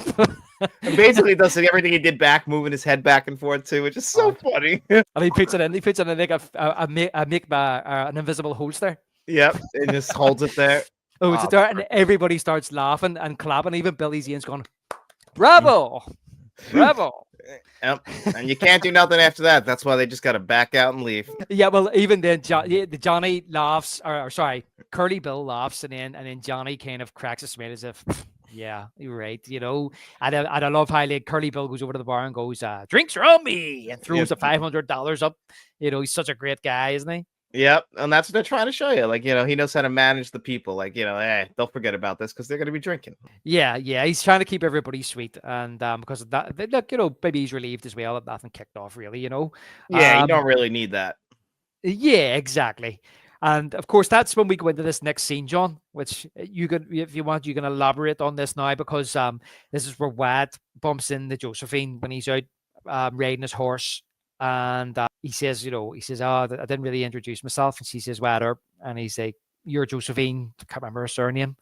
And she's flattered that he knows who she is. And he's like, "Everybody knows you, So whether he's done a bit of research or he actually genuinely knows who she is, I reckon he's done a bit of research. That he says, "Oh, your horse is in heat. I'll take the horse away." And she said, "Well, so we'll just race him." So the race along. So they do. So I actually had this question in my head, John, is that, do you think the film needs this? Not at all. And I mean, they try and shoot the hell out of it. It is nice, like with the flowers in the air and everything when they're sitting there. But like, it's such a romanticized, I can't even say romanticized scene.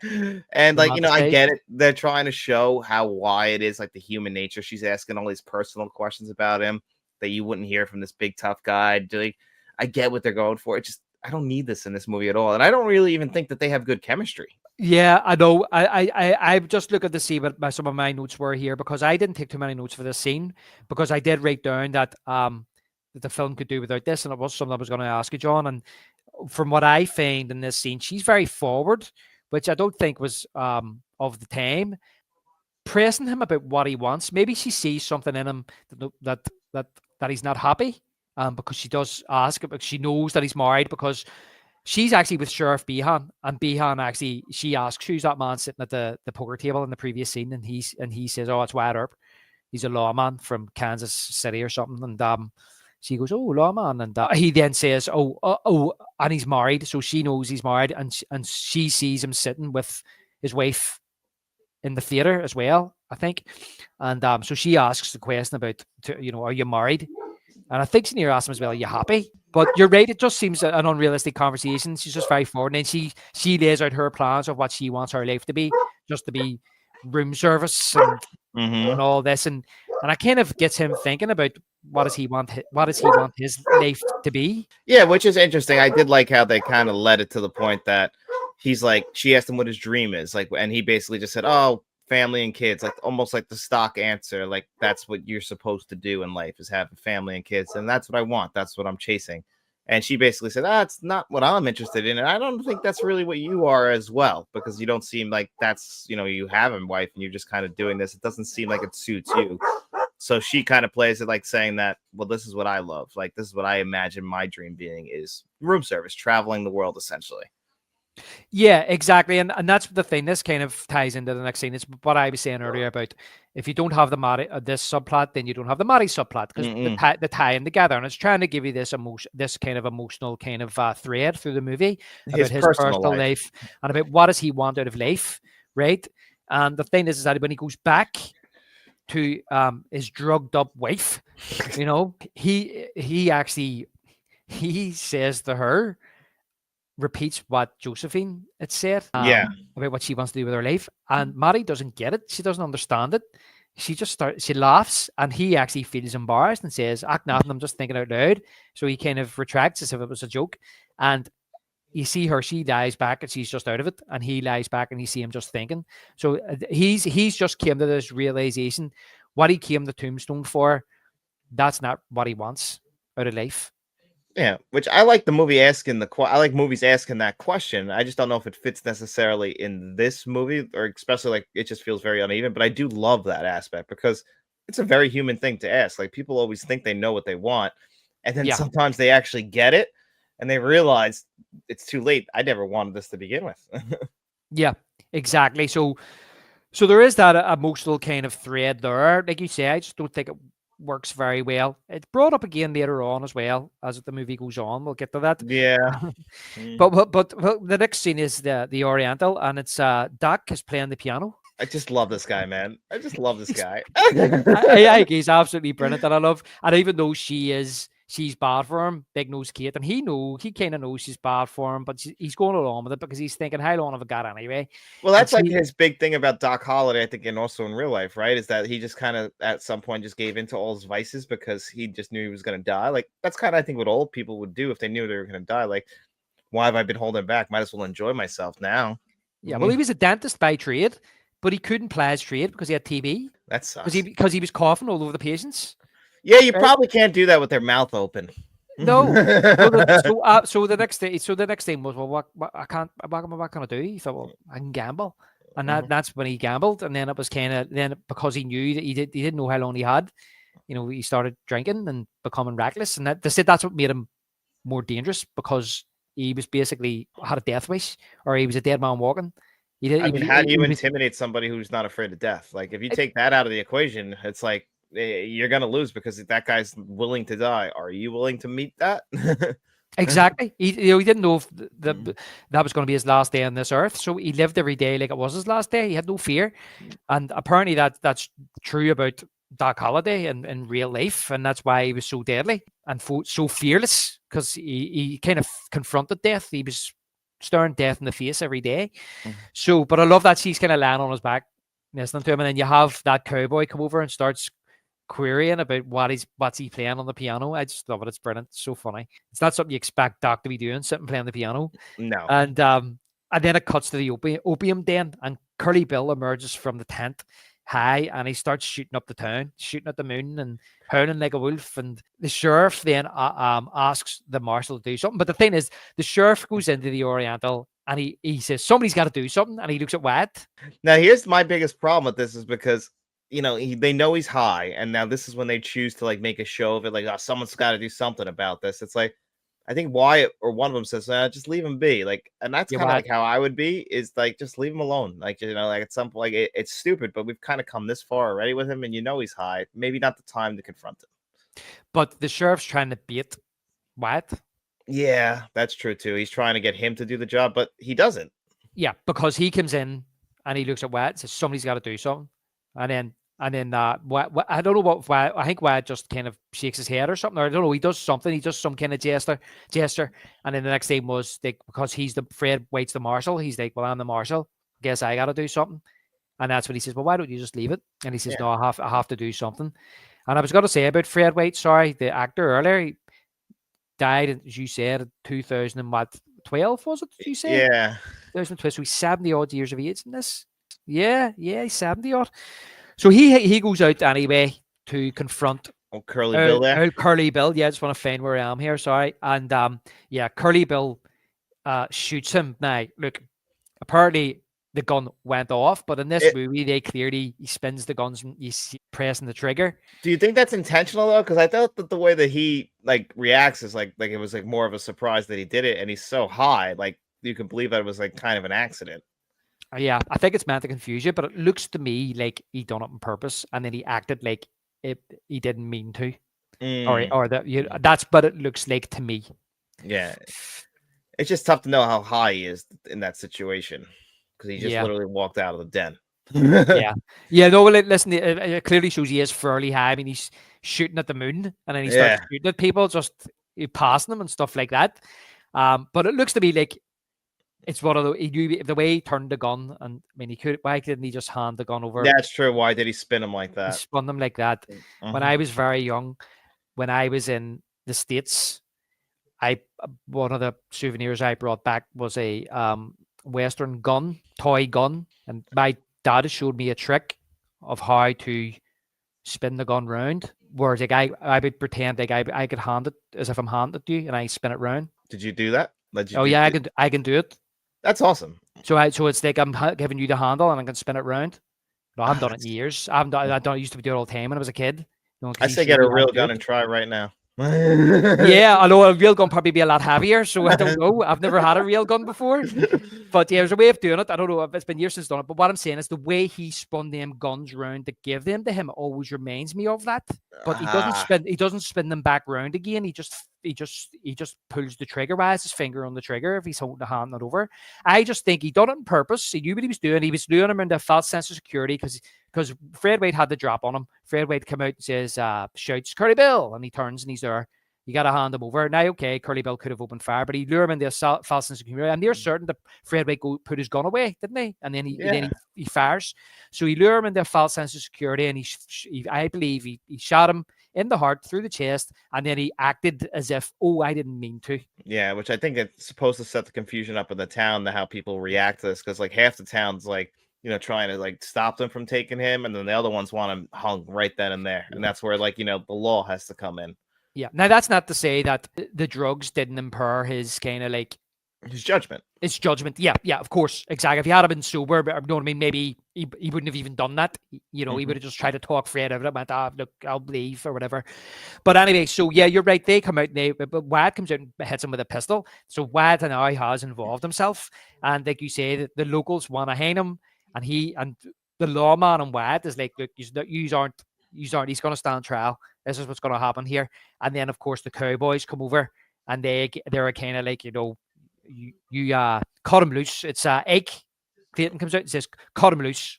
That's right. Wyatt puts the gun to Egg's head and says, because he says, we're going to rip you limb from limb or something. And he puts the gun to his head and says, they may get me. He says, not before I make your head into a canoe. Love that line. But then the next thing was the other guy, Billy, comes out. There's a guy called Billy comes out.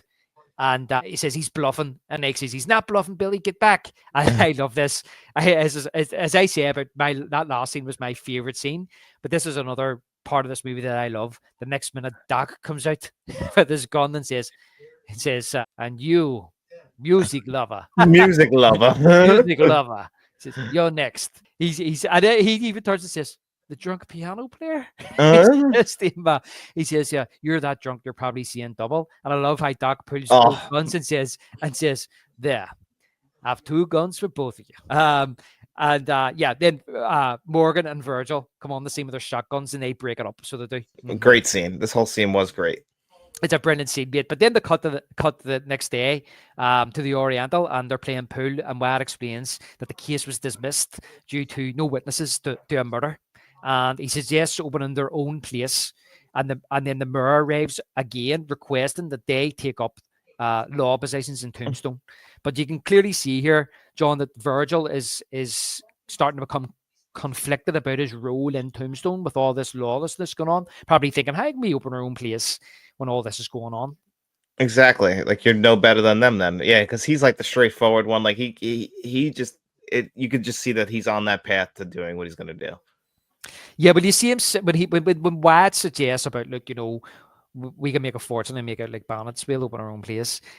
He says, me and you, Verge, will go looking later on. He doesn't respond to him, and he's not even thinking about it. And he sits down, and he's like that when he's sitting down. So you can see he's becoming very conflicted about this. And the next scene, he comes walking out, and he saves a kid from the cowboys, racing through the town. And when he grabs the kid, he gives it to the mother, and you can see the mother's got this big scar down her face. You see him looking at it, and that reminded me of Unforgiven. Yeah. But the next scene, then we see he's taking up the offer. He's outside the sheriff's office, and he's putting up the sign. It says, hand in your weapons when you come into Tombstone. And everybody's kind of, no pun intended, up in arms. And he's explaining, look, we're not taking your weapons from you. We just hold them while you're here. And Wyatt then comes in and confronts them. And that's when he finds out that Virgil is actually became a lawman as well. But he's in there saying, like, look, we don't need this. What are we doing? Because I think that what they're trying to suggest here and he tells this to Virgil, he tells this to Morgan, that you're making a big mistake. You don't know what it's like when you take a life. I think that, of course, Wyatt has taken lives before, and he knows how that feels, and he doesn't want to feel like that again. Yeah, he does not want that feeling. That's why he's so resistant to doing this. And obviously he feels a little bit betrayed by his brother, and then his elder brother as well, because he's trying to explain it. Yeah, exactly. So he's dead against this. He knows that if you take this position up, your life's never going to be the same again. You could end up dead yourself, and it'll probably get worse before it gets better. Yeah, I think he knows that it's not just going to be all, it's not going to be a bed of roses for them. But back at the Oriental, this scene here, Josephine is signing, and Doc is playing cards for 36 hours straight. he's losing his mind. Yeah. And he's playing egg at the table. So I think 3 weeks has went past, because they mentioned in the last scene about it being 3 weeks or something. And Curly Bill has been released, and he's not been charged, and all the rest. And so Egg is now, all that drama that happened that night is all settled down. And of course, Doc wins the card game, and Egg can't believe it, because he says it's 12 hands in a row. He says no one's that lucky. And I love Doc says to him, "Why, Ike? Whatever do you mean?" In that drunk slur of a voice. Whatever do you mean? Whatever do you mean? And he says, maybe poker's not your game. I know. Let's have a spelling contest. Let's have a spelling And that's when he kind of he gets up and he grabs me. I gotta wring your scrawny, skinny neck. And of course, Virgil's in the bar as well. And an argument ensues between Virgil and Ike. And that's when Doc gets up. He's I'm all right, and he starts bleeding at the mouth, and he collapses. And I think as well, I had mentioned earlier on, John, about how Doc and Wyatt have this relationship. Somebody says, "Look, Wyatt, when he comes in, Doc's been playing cards for 36 hours straight, and can you speak to him?" So he walks over to him and says, "Come on, we'll go across the Crystal Palace saloon." And he says something to him really smart. He says, I will not be pawed at. I will not be pawed at. And then he says, and right away, Wyatt says to him, I'm sorry. because he knows what he's doing, and because that's the thing about Doc. He's like, he knows that he's smart, he's self-aware. He's like, yeah, he's been doing this for 36 hours, but he knows exactly why it's over there, and why it's like I can't fool him.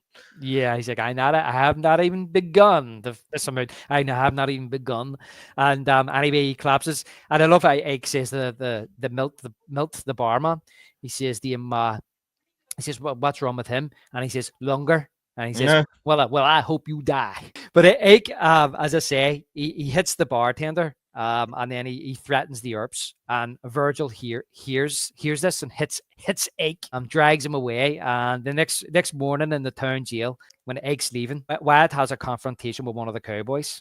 I hate this. What I mean is I hate it in a way that it's so kind of like cringeworthy that somebody like Wyatt was being nice, and this guy felt the need to just be an asshole. Yep. And I love how when he tries to threaten Wyatt and he pulls the coat back with the gun in as if, and Wyatt is so quick to pull the gun, hits him over the head with it, and then gives the gun over to Virgil. But then obviously Ike then gets on the horse and threatens him and says, "You got a fight coming. It's coming today." Yeah. I mean, Ike is such a piece of crap. He's such a coward too.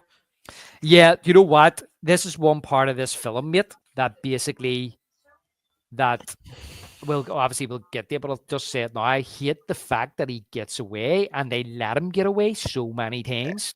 I know. He never gets his comeuppance from them. No, from them, but apparently in real life, they never caught him. So he gets shot and killed doing a robbery 2 years after this story ends. I think it mentions it at the end, but they never caught him. So I think all that about Damon's letting him go and letting him taking like the red sash off and throwing it away, and Damon's just shaking hands. I think that's all just artistic license. Yeah, that's them like saying like, you know, we can't say that they killed him, but it's like they scared him enough that he quit being a cowboy. Yeah, exactly. Well, there was nobody else left really either. Yeah, who's he gonna turn to? They're all dead, and he ain't no leader. No, and like you say, he is just a card, but we'll get to more of that soon. We cut the Doc in bed, and the Doc tells him that his conditions is quite advanced, and he's 2 years to live, or 2 days, depending on his lifestyle, and advises him to rest. But of course, we do have Big Nose Kate listening in, and I don't understand this. Surely she needs him. Yeah, you think that she needs him for something, right? Yeah, so why is she... Or does she think that if he gives up the drinking and the smoking and that kind of life that she won't have the life that she wants of the robbing and the gambling? I don't know exactly what her intentions are with him, because does she generally care about him or no? It doesn't look like it, because the doctor says that you hear the doctor saying, well, it pans to her face and she's listening in. You hear the doctor in the background pretty much saying he has to give up his sex life, and you hear Doc saying, "Get out of my sight." Yeah, he ain't doing that. and the thing is, then she goes in and gives him a cigarette, my Doc, and starts rubbing his groin area. But he's not stupid. The Doc says, about you're a devil or something, So, but I think I'm trying to work out what her intentions are, because if she truly loves him, she would be looking after him. She'd be saying, "Look, Doc, you can't do this no more. You can't be gambling. Can't be sitting up 36 hours straight." Even when Wyatt went in and said, "Doc, you want to go over to the Crystal Palace?" And he says, "I've only begun." And she says, "Yeah, Doc can go on longer," or whatever. She makes some kind of comment about that. So she doesn't seem to care about his health. She's giving him cigarettes. She's happy giving him drinks. And then the sex thing as well. So maybe she's just trying to get as much as she can before he goes. Maybe she thinks if he gives all that up, he won't gamble anymore, and they won't have the lifestyle, but they have at the minute. That's also very true. She could be taking advantage of him. Yeah. Or she's to be one of those women like that's just not going to intervene and let the man, if he's self-destructive, he's self-destructive. He's a dying man. He's not going to listen to me anyway. So whatever. Yeah, but there's that, and then there's kind of like facilitating it. Yeah, you know what I mean? You're not even like you're literally like guiding him to still do it. Well, if you look at it's just dawned on me there. If you look at the difference then between Wyatt and Matty, Wyatt has tried to say to Matty, he says there at one stage, you should need to see a doctor. Are you still taking that opium? Is that the same battle? You need to get off that. So he is kind of trying to help her because he loves her. Well, I said earlier he probably doesn't love her, but he says trying to help her. Whereas on the flip side, we all know that Doc has got a condition that if he keeps this lifestyle up, he's going to die sooner rather than later. Mm-hmm. But she's not concerned about that. She's quite happy to facilitate that life stage. So whereas Wyatt is pretty much saying to Maddie, look, I can't physically stop you, but I want you to stop. She is basically saying, here, have another cigarette. Here, have a drink. Yeah, So he's gonna die. It's definitely gonna speed up this, chance of dying. yeah, yeah. So anyway, so as I say, the cowboys raid in the town, and the the Earps are sitting on the balcony of the sheriff office, and they say, I love how Virgil's like, 6 of them. It's like a bad dream. And Wyatt asks to be sworn in. I love this when he says about being sworn in, and it cuts to his house, and he goes to his drawer and he pulls out his big 6-shooter. Thing's fucking badass, isn't it? And it's engraved with his name and stuff on it. Apparently, that was accurate to the gun that he used at the OK Corral. Oh, really? Oh. Yeah, the exact same weapon. So, and here we are. We're building up. This movie's just slowly escalating. We had the characters. The escalation to this moment is crazy. We had the introduction of the characters and the world, and then now we have the conflict is starting to creep in, and this is the tipping point. This is where it starts to really escalate here. So it does. And I remember the first time I seen this, John, I thought this is where the movie ended, because apparently a lot of movies about Wyatt Earp ended at the OK Corral. Whereas this was like, no, this is just like, as I said, this is supposed to be the starting point of what is to come. Oh, sorry, the cowboys have been telling everyone all day that they're going to clean them out, and they are behind the OK Corral. Yeah, and this is a very famous moment in Western history. Like, it's a very, movies and everything. This is a big moment in Wyatt Earp's history, is the OK Corral shooting, which is only in real life, I believe, under a minute long. Yeah, that's right. Apparently, this is the most famous gunfight in Western history, and it didn't last that long. But before that, John, we have Doc showing up coughing, and Wyatt says they're debating what we're going to do, and he's like, "Look, just let the liquor wear off." But Virgil insists they're threatening their lives, carrying guns. So Wyatt is reluctant to get involved here, but and he tells Doc that it's nothing to do with him. And I love how annoyed Doc is when he walks over and he says to him, "That is a hell of a thing to say." I love that, because he's offended. I'm gonna be there for you. You're my friend. Like, don't even say anything to me. I know what he's trying to do, though. Yeah, he looks at Doc and he's sick, and he's worried that he's not. Yeah, you're gonna drop dead just from being sick. Forget getting shot. Yeah, he's not going to be up to the job. But I also think Doc wants to be in the action. Yeah, well, this is what he's good at. Yeah, I love it. He comes out of the hotel and he says, "There's 5 guys in my hotel saying they're gonna kill us. What's going on?" But anyway, this next scene is epic, John, where they're walking through Tombstone, all in black with the black hats, and it just reminds you of Undertakers or something. Yeah, it's just intense, and the score is great, especially if you got a nice bass going, like the heavy, just building up the intensity to the big showdown. Yeah, and like you say, they're just building up. It's slowly building, and when it's kind of like classic too, where you have when there's going to be a shootout at noon or something, and the whole town clears out, and they all hide behind the windows to watch, and maybe a tumbleweed comes along. But yeah. but they're kind of like walking through this town, as I say, and their clothes are blowing in the wind, and it's very tense. And a kid comes out at one stage and scares them.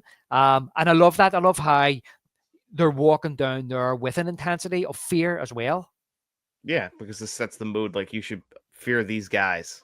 Yeah. Well, especially the likes of Morgan, who's never really been in a gunfight in his life, probably, or never experienced with Virgil or Wyatt is experienced. You can tell he's very scared. And yeah, this is the thing. See, when they get down there, this has been the whole kind of debate in Western lore and history, is that even though they were making these threats, a lot of people think that the cowboys weren't going to do nothing. Apparently, there 4 of them, and only 2 of them were armed. And when they the train of thought was that the Earps and Doc Calladay made their minds up to go down and kill them. Yeah, it is one way to look at it, because I did hear that too. It's like, were they actually just talking, and it's like the Earps had, and they kind of do show that, Virgil put his foot down, about we got to do something again. It's like, or did they over escalate this?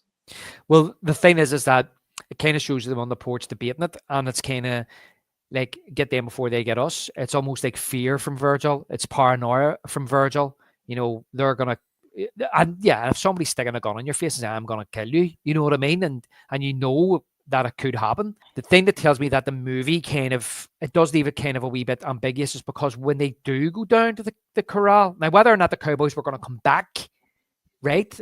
They went down there just to water their horses or take a break or to say, wait, there they are, the sheriffs, what are we going to do? We're going to ambush them. Nobody knows. But they do kind of catch him unawares. One's kind of like watering his face. And when they do turn the corner and Virgil says, stop, I don't want to do it, they all look kind of surprised, as if, whoa, what are you doing?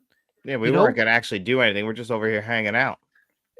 Exactly. So it is kind of like the Earps and Doc Holly cornered them. But I love how, again, Doc, in pure Doc fashion, you see him eyeing up Billy and like giving a wee smirk as if I'm gonna pull my gun here. But Billy goes to do it first. And then, of course, Earp pulls his weapon and he takes the first guy out. And then that's when it all kicks off. Oh my God.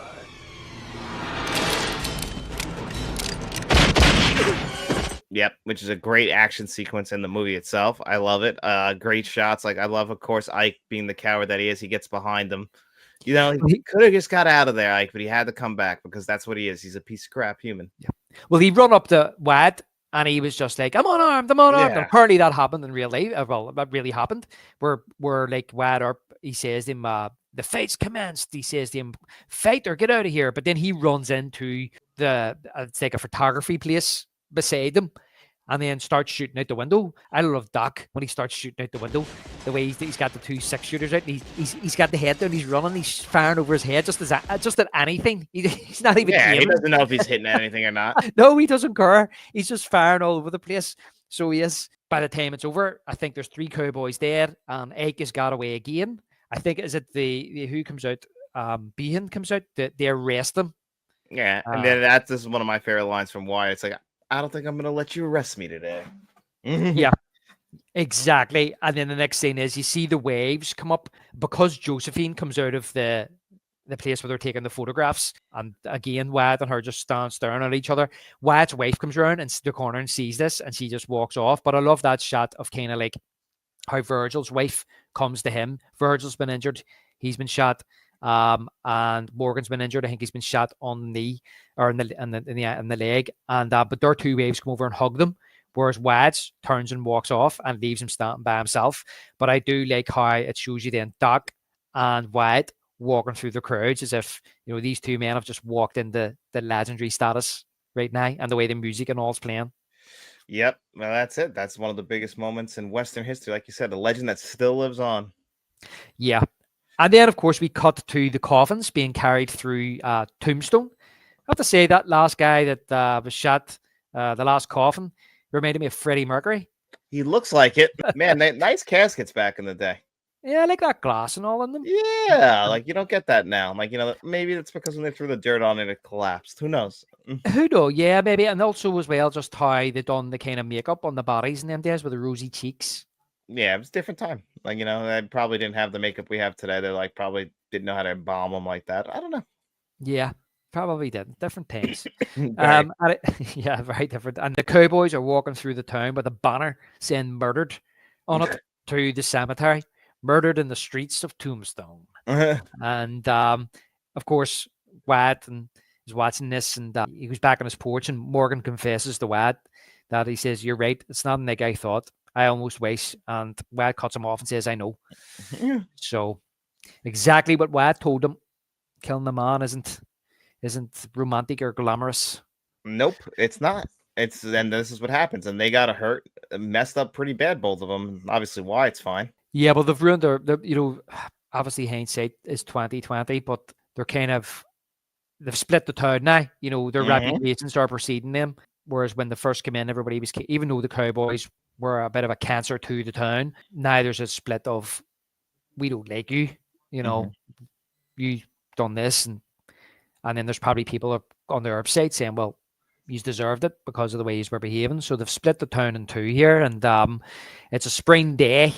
And there's a lot of Bills in this movie. Curly Bill, there was a Billy just killed, and then there's Jason Priestley. He's called Billy Nilly. And they say, they ask Billy how he is, and he says, "Those men you killed were my friends." And that's when Wyatt turns and says, all they ever did was laugh at him.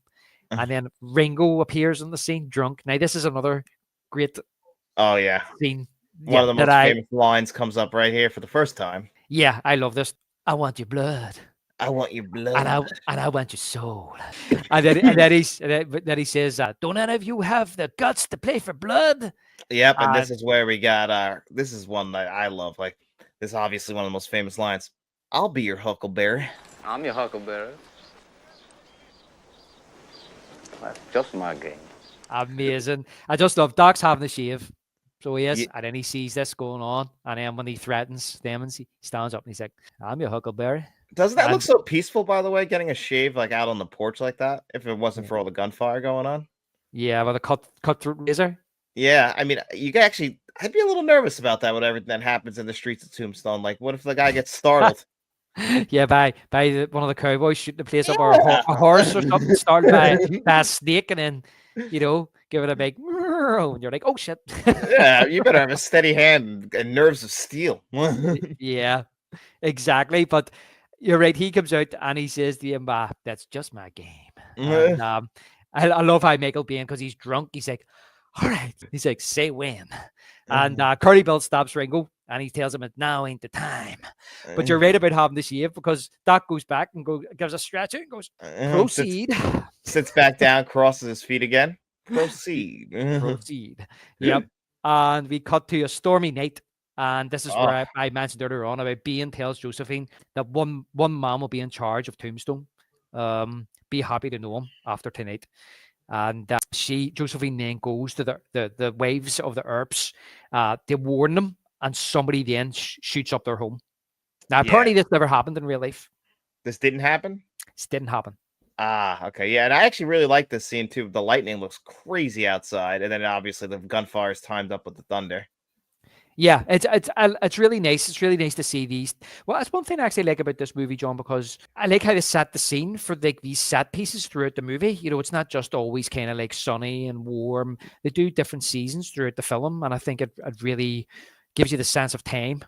Yeah, I absolutely. We saw this earlier, the same exact place where they are now, but now we see it from a different perspective with the lightning out, and it's nighttime. Yeah, so that didn't happen, but Virgil being shot obviously happened when he was walking the streets.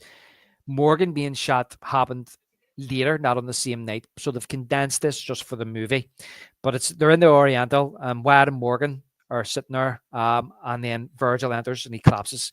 And it cuts to Virgil having the surgery. And Wyatt tells, well, of course, Morgan then says to Wyatt, "Did you hear the shot up Clum's wife's house, or the house with his wife in it?" And that's when Wyatt says, "Look, we're going to have to leave here." And Morgan's like, "Are you listening to yourself?" And the doctor then informs that Virgil's going to lose the use of his arm. And I love how he consoles his wife. And he's like, "Don't worry, I still got one good arm." I still got one good arm, because she loves him. She's inconsolable at this point. Like, she can't even just that he's okay. He's just gonna lose that arm, but she's like, can't believe it. Her husband's gonna be like disabled now. Yeah, does he call her? What's her name again? Because he says something doll. Something doll. Don't worry, doll. We got my good arm. I know got my good arm. What she wants that good arm for. Anyway, so so Morgan storms out. That's what leads to him going to play because of billiards. I call it pool. I know, I call it pool too. I've never called it billiards, but that's the proper name. Yeah, it probably hasn't been called billiards for 100 years. Yeah, I don't know. They just kept, the only time you ever hear that is like if it's like a professional tournament, they might say professional billiards still. Billiards, yeah. I love pool too. I haven't played it in years. Love pool. Pool's fun. I'm very bad at it. Oh, are you? Oh yeah. Used to be good at it. I don't know if I am now, like, because I haven't played it in years. Like, yeah, I'm definitely no Fast Eddie. No, I'm not Fast Eddie Folsom. Nope. Right, so Wyatt leaves, and McMasters rolls up, and he tells him he's heard what they did to their women, and it wasn't him, and he wants no part of it, and he throws the sash on the ground. Michael Rooker. It's Michael Rooker. Seen him in a movie called Henry, Portrait of a Serial Killer.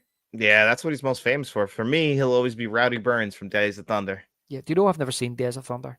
That'll shock you. That's my favorite Tom Cruise movie. Is it your favorite Cruise movie? Oh, 110%. I love Days of Thunder. It's not his best, but that checks so many boxes. Tony Scott, Don Simpson, Jerry Bruckheimer, Hans Zimmer score, NASCAR. It's everything I want in a movie. It's just Top Gun again, 100%. I was literally going to ask you, is it not just Top Gun with cars? It's 100. It's the same movie. Everything is it checks. It does the exact same outline of that film. It's nothing different, right down to death scenes. It's all the same, but I love it. And Michael Rooker is so good in it as Rowdy Burns. He plays the he's an antagonist at first, then becomes the friend. But yeah, he's so good in it. And then this is kind of what Michael Rooker was always doing until I guess he got kind of famous on The Walking Dead, but I never really liked The Walking Dead. So No, I didn't. I watched the first series and went, nah, I don't like it. So that's how far I got. I did the first one twice, and I because everyone loved it, and I just like I'll try again. And I was like, it's just not for me. Yeah, it was like 6 episodes the first series, isn't there?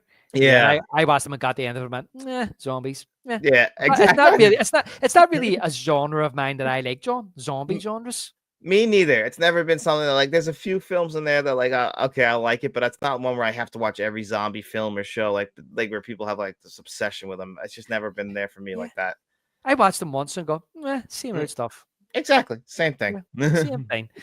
Okay, yeah. So Morgan's playing pool, and he gets shot in the back through the window, and then obviously it cuts to, this gruesome scene of the doctor trying to dig the bullet out of Morgan's back. Yeah, it's brutal because he's not dead yet, and then obviously like. He rolls over and he's like, "Remember I told you about the light?" He's like, "I don't see nothing." That's so heartbreaking. His brother's trying to, and then he just dies.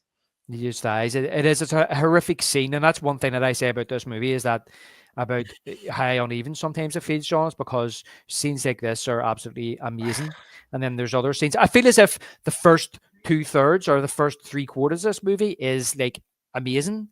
And then there's a couple of things there, like we mentioned about the Josephine subplot, things like that. But then it's more the last quarter of the movie seems rushed, and it just seems a bit very Hollywoodized. It becomes very Hollywood.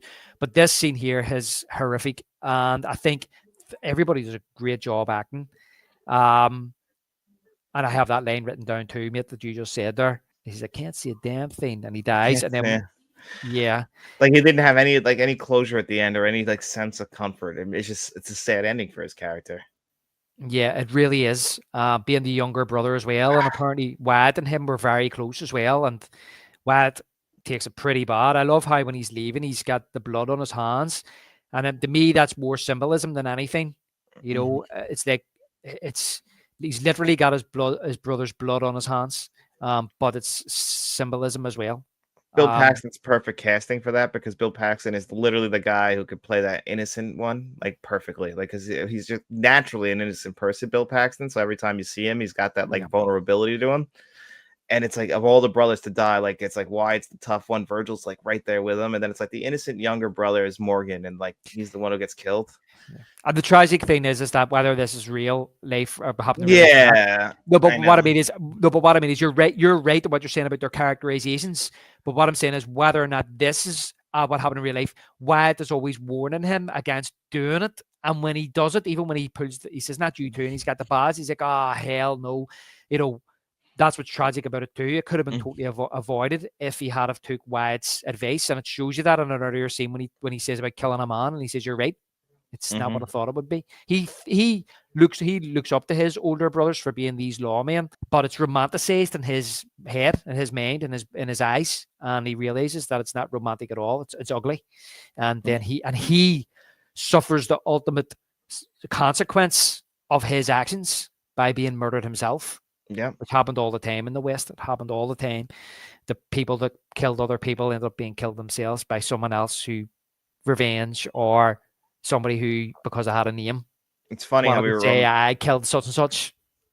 It's really funny how we romanticize the West still to this very day when it's really like a horrible, horrible place to live. Like you can never feel safe. You got sick so easily, and it's like it's very uncivilized. Yeah, listen, I've talked to you about it loads of times on the podcast, John. Is that I love history. We touched on world wars and stuff like that, or just wars in general. And I'm fascinated by the Wild West or the Old West in America, and I'm fascinated by those outlaws, more so the outlaws than the lawmen, which says a lot about me.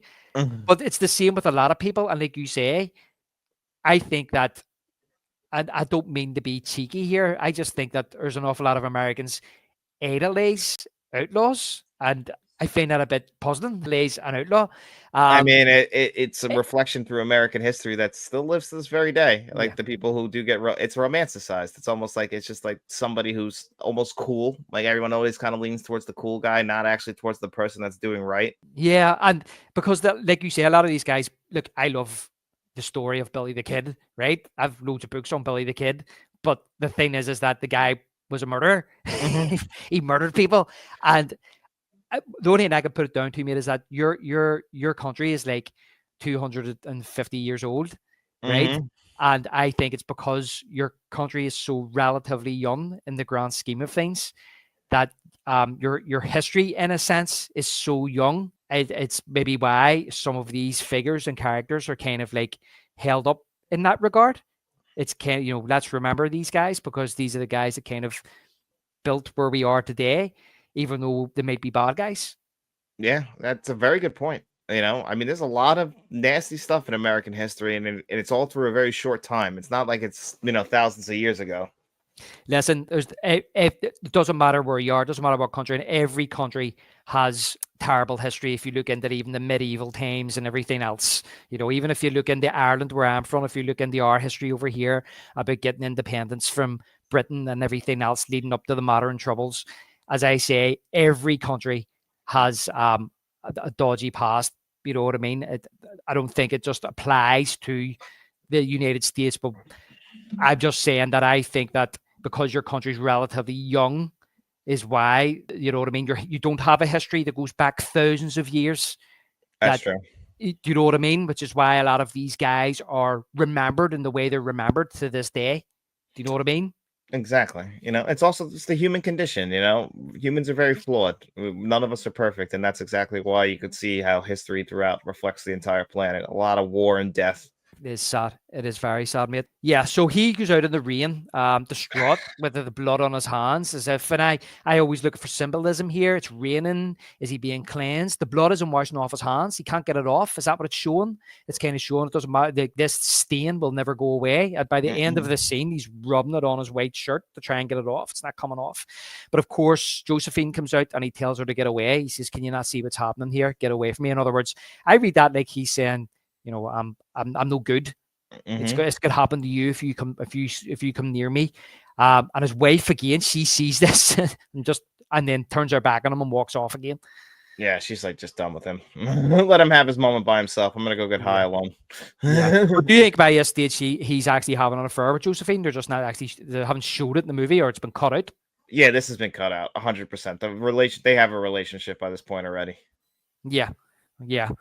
Okay, so next scene, the Earps are packing to leave. Josephine crosses, and Doc Holliday says, "And so she walked out of our lives forever." Doc think he's a poet. I know. He thinks he is. He thinks he's so many things. Yeah, and of course they go along and the stop at the Cowboys, and Wyatt says, "I want you to know it's over," and I love how Curly Bill says to him, Well, bye.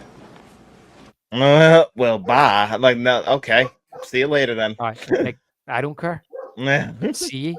Yeah, and this is a gotten lane. This is a gotten lane from Michael Biehn. He says, "Smell that, Bill?" Smells like someone died. Jesus, Johnny. Yeah, and doesn't Curly Bill say something like just basically laughing at it, like, "Oh, Ringo, like, come on." He still thinks it's funny. He's like, "Oh shit, Johnny," but he Yeah. laughs anyway. Yeah. Yeah, and obviously, in the context of the movie here, this is all just a ploy by the Earps, Yeah. so they can leave the town safely. Wyatt's already made the decision here. I'm coming back to get these guys, but I need to get you out of here safely first. So we'll pretend that it's over. We're defeated. See ya. And I'm gonna come back and get them. But then what do you call him? Curly Bill then says to Egg, "Take Stillwell and finish it." Yep. So Exactly. he 'Cause does. they know what they're doing. Yeah. So then it shows you them going back across the country from earlier on that we seen them arrive in Tombstone. Mhm. They're at the train station. Now, what do you think of this scene? This is one of my favorite scenes in the movie. Oh well, the line at the end of it to cap it off is one of the best in the movie. Yeah, well, this is if you were to quote a line from a movie and say, "What is this movie from?" Yeah. or "What line is this movie from?" people would know from this line. Or what Oh, movie is this? Yeah. 100%. Like, I'm your Huckleberry's up there, but this is the one that I always think of first and foremost too. It's like, you tell him. You tell him I'm coming, and hell's coming with me, you hear? Hell's coming with me! Yeah, exactly. You hear about Stillwell saying, "Hey, Maddie, where's Wyatt?" And it's like, and you hear him say, "Right behind you, Stillwell." And Oh, that's when he shoots him, and then he says to Ike again, "That's Ike away." "Oh, don't shoot me." always Ike. Always fucking Ike. I hate Yeah. him. No, I the thing is, the actor, I can't remember his name, but Stephen Lang. He plays it so well, John. So Yeah, well. so well. Perfect coward. Yeah, but it is a great line. "You tell him I'm coming, and hell's coming with me. You hear me? Hell's coming with me." Yep, that's so great. Uh, Great performance by Kurt Russell. Everything matches up to make it feel big. Yeah, it does feel big, and I love how it's shot. This Mm. scene, I love the nighttime and the mist and how they're dressed, and just it's a perfect scene for me. This Yeah, I agree. perfect, and then we cut the montage of Wyatt's men taking out the cowboys, hunting them down, and this is where I've written down in my notes here. This is where it becomes. This is the start of it, in my opinion, where it becomes very Hollywood. Very Hollywood and very rushed, like you said earlier. Like, yeah, we got to get through this entire sequence and get to like killing off the guys right away. It's like, we had spent so much time building up to it. It felt like we had to rush through it. Yeah, it does. It feels as if they're trying to cut down the runtime. Mm-hmm. Like the original movie was like 3 hours or something, and they were like, "Oh, we want to cut it down to 2." That's what it kind of feels like. Like, yeah, put a montage here instead of them killing all these guys, and then just save the big two for the end. Yeah, well, the thing is that they can't. I feel as if they made a conscious decision to keep the old love story there, that thread there. They did, and that's where I would have cut this out completely because literally what they blow the last scene on. Exactly, and because of that, the other scenes at the start of the movie were too important to the end of the movie, so you had to have them in and add at the end rather than cut the start and keep the end because it probably wouldn't have made sense. That's what it feels like to me. Now, Michael Biehn did say in his podcast the other day that Kurt Russell went to make Stargate as soon as the film wrapped on this. He went the next day, so he wasn't there in the editing room, and the editor that edited this apparently didn't like actors being around when he was editing. So I kind of made the assumption that this guy just was left to his own devices to edit the movie, but he edited movies like Basic Instinct and RoboCop and movies like that. Interesting, good editor then. Good editor, but of course, when you got Paul Verhoeven, you can't keep him out of the editing room. And if there's no director, then who was making the decisions about That's the editing? true. If Kurt Russell's director, if Cosmata's director, or replacement director, yeah, exactly. Who's in there really making the decision? He was probably just left to his own devices, and it kind of shows because those two scenes just feel so edited together, like jumbled together to get them there, and we'll get there in a second. We'll get there in a second because the next scene, which is what I'm talking about, feeling so rushed, because we go from when they leave Tombstone to a montage to when Wyatt kills Curly Bill. Now, people always laugh at this scene, John. What do you think about this scene? It just feels like out of nowhere. Like gets to kill Curly Bill. Like I don't know. He kills a bunch of people, and then he it's a big shootout. But he's never really feels threatened Wyatt, and then it kills Curly Bill like almost nothing. Like this huge character. Ringo gets the bigger death. Oh, son of a bitch! No! Ringo gets the bigger death, but I'd seen a thing actually today where apparently this happened, where he walked out into the creek, and Curly Bill tried to shoot him and missed, and then he shot him with a shotgun. Well, if that's what happened, then it's accurate. And that's the thing I was saying. Things feel fabricated and overblown in this movie, but apparently, according to historians, this is one of the more accurate representations. Yeah, and it was the same with the OK Corral. Whereas, I watched the thing about the OK Corral one night, and basically they done a whole dissection, like a forensic thing about where people were standing and where the bullets, how many bullets were fired, and where they hit and things like that. And they said that basically Wyatt didn't move. All the other ones moved because they were trying to avoid being shot. He stood still and just picked them off. But the thing was that he was wearing this big trench coat and it was blowing. And by the time the shootout was over, he had bullet holes through his trench coat, but none had hit him. And they seemed to nobody could explain it apart from the fact of the trench coat was distracting the cowboys. So they were firing at the trench coat, but not at him. But then again, we've seen Unforgiven, we can know how inaccurate them guns are. So that could tie into this, what they said happened in real life, where he walked out. And a lot of people laugh at that scene because he just starts going, no. Yeah, I know. It's No. very over exaggerated. I mean, again, like we get to see him just blowing people away. But yeah, guns of the time were pretty inaccurate. They weren't the most accurate at shooting people. It's not like today where it's gonna fire. Like, you might be really close to someone and still miss. And still, exactly. But I like how in the next scene, I think you say that Curly Bill's dead, just like that. You Yep, go from that's like, it. within the space of a couple of minutes, I'm coming, hell's coming with me, and the next thing he's dead, and you feel as if he's the main villain. It's right that Doc confronts Ringo, but that just ends so quick. But it is, but I like the scene. I just feel as if it comes around too quick. And then the next thing, but I like how in the next scene after they address the fact that one of Wyatt's men says, "You ever see anything like that?" And he says, "I've never even heard of anything like that." And somebody says, "Where is he?" And Doc says, "Down by the creek, walking on water." Walking on water. And this is one of my favorite lines in the whole movie. I know. And I feel like I can relate to Doc with this, where they said that Doc, you should be in bed. And he says, what are you doing here? And he says, "Wide up is my friend."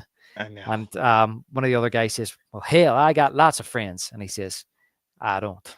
I love that. And that's honestly, that's exactly what cements what the movie should be to me, is like how Doc Holliday did have all these people around him, including the girl, like you're talking about.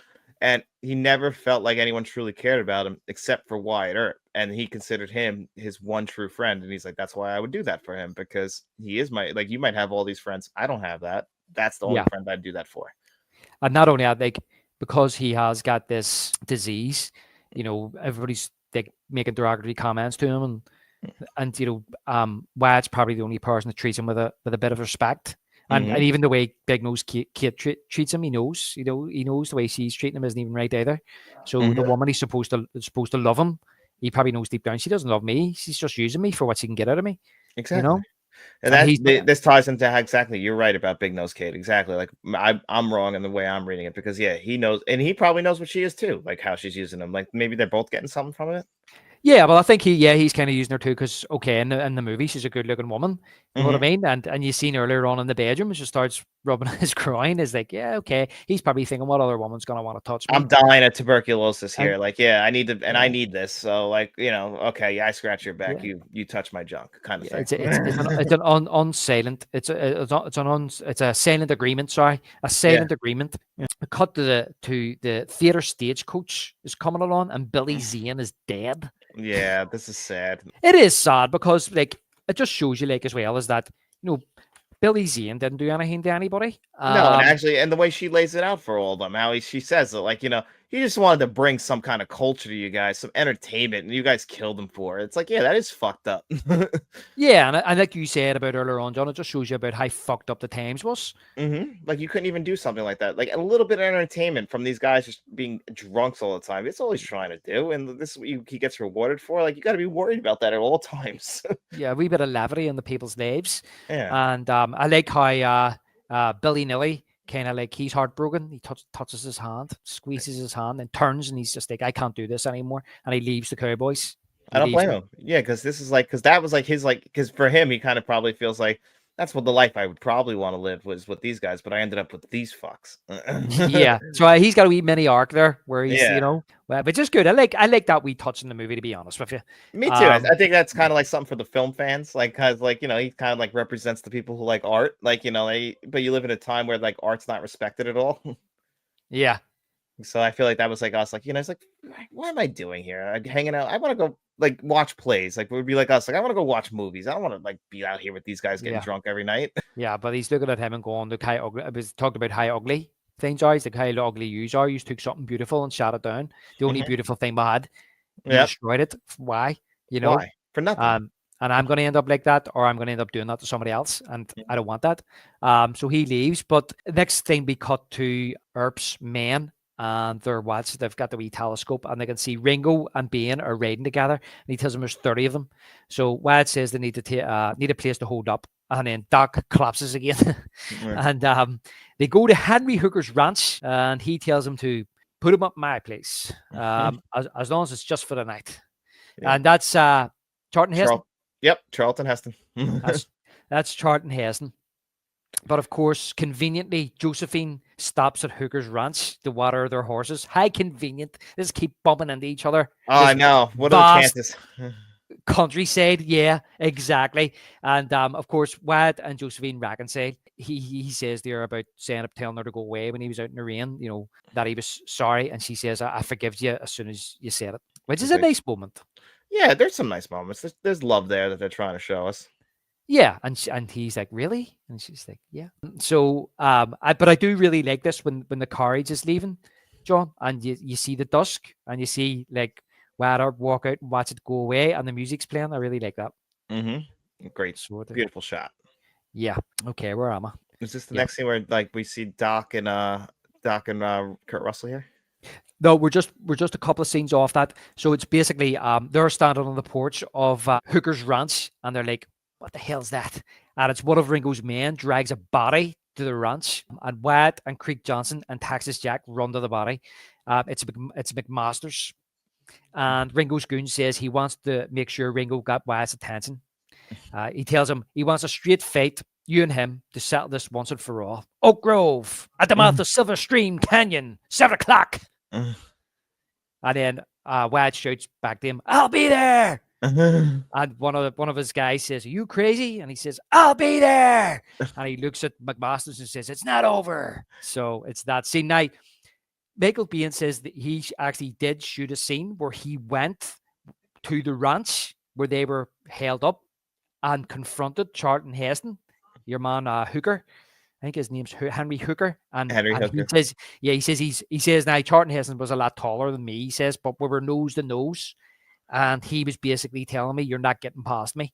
So he says there was a scene deleted there where he knew word the word. And of course, then it cuts to Ringo at night. He's pacing by himself. And he says, tell Ike to take the Cowboys and finish Creek Johnson and Texas Jack.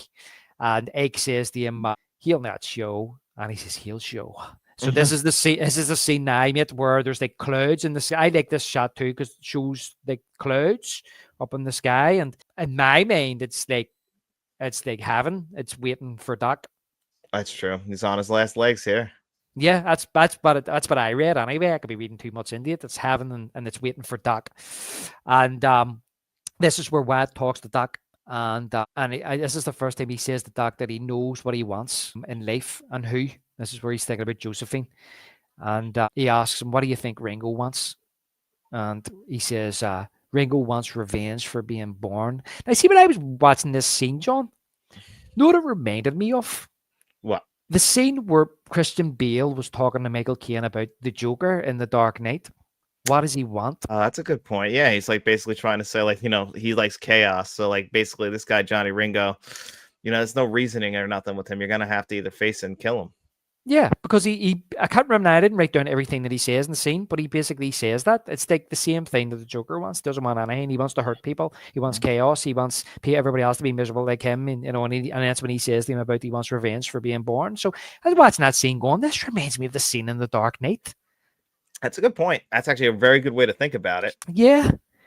And I love how he says to Doc, can I beat him, Doc? And he's like, no. But he's his friend, so he would tell him the truth. Yeah, he's not going to lie to him. He's going to be like, you know, he's really good. There's a reason why they talk about him the way they do. Like, we can sit here and, like, talk qualms about the person, but he's still a good shooter. Yeah, he's a true friend because he's not gonna let him say, well, I think you could, or if you do it this way or that, he's just think you can't beat him. You know, it's not that I don't have any faith in you. The guy's just too good. And I'm being honest with you, you're going to go out there and get killed. Mm-hmm. That's basically what he's saying. So that's when Doc says, let me come with you. And then he falls back down and he says, oh, I'm sorry, I'm too weak. And he asks for Wyatt's badge. It's a nice moment. Yeah, I love this moment. But after you've seen them, Philip, you know it's all a ploy. Yeah, I know. And yeah, obviously, this is what leans into the next scene. And this is a beautifully shot scene, too, with the setup between Johnny Ringo and it being Doc. Yeah, exactly. Well, Wyatt heads off to face Ringo, and Hooker tells him not to worry about Doc. He says they'll have to come through us. So don't worry about him. I wonder, is that when that scene is in there? It wouldn't be, would it? That would I'm thinking it was before when they sent over. Actually, no, it had to be before when they set up the fight, because he must have tried to show up first, and then they Johnny Ringo couldn't get through him, and then that's when they sent the other guys to come in and tell him to set up the fight's going to be this time at 7:00. It couldn't be at this point because they already had set it up. It's probably before they killed McMasters. Probably before that scene there. Yeah. And well, he gets there anyway, and the goons come out and say Ringo's waiting by the big oak. He says, Wyatt tells Creek in Texas to kick east to Mexico when the shooting starts. I think Wyatt's thinking there's a chance he could win, but probably not. So you just skedaddle once the shooting starts, because they're going to try and take you out. That's probably what he's thinking. And you're right. Yes, this now. Can I ask then? Because you seemed surprised earlier on when I said about my favorite scene. Is this your favorite scene? This is my favorite scene. Absolutely. I love this scene in the movie. And I love it because of how it's shot. I love that it plays with our expectations. Like, we think it's Kurt Russell. We think Doc. And I know that they fooled us. It's all a ploy, like you said. But, then when you hear the I'm Your Huckleberry walks out, you see just the smoke first and the silhouette before you actually see that it's actual Doc Holliday. I'm your Huckleberry. And the surprise on Michael Bihn's face and everything. And Michael Biehn plays this perfectly as well. Like, as he's like trying to mess around, like, my problem wasn't with you. And he's like, well, we never got to finish our game. And then he's like, his eyes get all like, you're right. Like, okay, fine. Like, okay. He basically, originally wasn't even going to be there because he knew he can kill Wyatt, but he doesn't think he can kill Doc. Yep. And he's not confident. He's not. He says, why, Johnny Ringo? You look like somebody just walked over your grave. And he says, he says, the fight's not with you, Holiday. And I beg to differ, sir. We started a game. We never got to finish. Play for blood, remember? But you're right. I love this, the dialogue, the setup. And Ringo says, I was just fooling about. And he says, I wasn't. I was. And that's when he goes, all right. Yeah, the eyes on Michael Bihn's face is like, it's over. It's very over exaggerated, but it's like, yeah, all right. Like, his eyes get big. I love it. I love that. I'm sorry. I love it. I know it too. And he's like, all right, longer. Let's do it. Let's do it. This is the thing. Michael Biehn says on his podcast, he was talking about filming this scene because the directors had been fired and there was nobody directing the movie. And they had scouted this area. He says it was something like the director of photography or something that scouted this area and told him and Kilmer, that's where we're going to shoot it. You want to go out there and take a look and maybe rehearse. So him and Kilmer went out and discussed the scene. And they said that it was them to come up with, let's not just do this like a conventional gunfight. Let's not do this just with us walking back to back and turning or hiding behind a tree and firing. Let's do something interesting. So they worked out this circling motion, right? They done all that and they worked out that he would be shot in the head and that he'd be firing the gun and stuff like that. But the thing was that during the podcast, the guy that presents it with him says to him, so you were scared. He says that scene of you going with it wide eyes, the crazy eyes, and saying, "All right, longer." He says you weren't expecting Doc, but you were scared. And Michael Biehn was like, "No, I wasn't scared." And he was like, "Well, you're not supposed to be playing it scared." And he went, "No." And he says, "No, I'm excited. I'm excited. He says that the adrenaline's going and I'm excited and, I'm getting a gunfight on. But I'll be honest with you, John, I never read it like that. I read it exactly the way you read it. I always read it that he was expecting Wyatt because he knows he can beat Wyatt, but he doesn't know if he can beat Doc. And when Doc shows up, he shits himself." Yeah. And I thought that the wide-eyed thing is him just trying to gain the confidence back that he lost, because I feel like he seems weak to me. Maybe it's just edited that way. And that's how the editor read it. Yeah. That's possible too. Or I always read it too, as you say, getting the confidence and kind of like he's between a rock and a hard place. He has to do it now. He can't back out. Doc's going to kill him either way. Even if he turned his back and said, "I'm not fighting you," Doc's going to shoot him. Doc And no doesn't one's care. gonna Doc's gonna kill him, and how do you have any respect if you're not willing to face Doc Holliday? What you that means you were just sure that you can kill Wyatt, and you're only gonna take the gunfight if you know you're gonna win. Yeah. So he had to do it, and he thought to himself, "Well, I'm going to have to try and beat him." Mhm. And maybe in them last moments he was confident that I'll do it. That's fair enough. But no, I never read it like that. I was surprised at Michael being said that because it doesn't come across like that to me. I don't know if it's revisionist kind of like, history. I don't know. I mean, I didn't read it that way, but yeah, this is great. And then when Kurt Russell walks up and realizes what had happened, and then he's like, I was just fooling a bit. Maybe I was just fooling. Yeah. But I even like before that bit where Ringo goes to pull his gun, and he's so quick, he pulls his gun, shoots him, puts it back again, and then goes, come on. Oh, Johnny, come on. Daisy.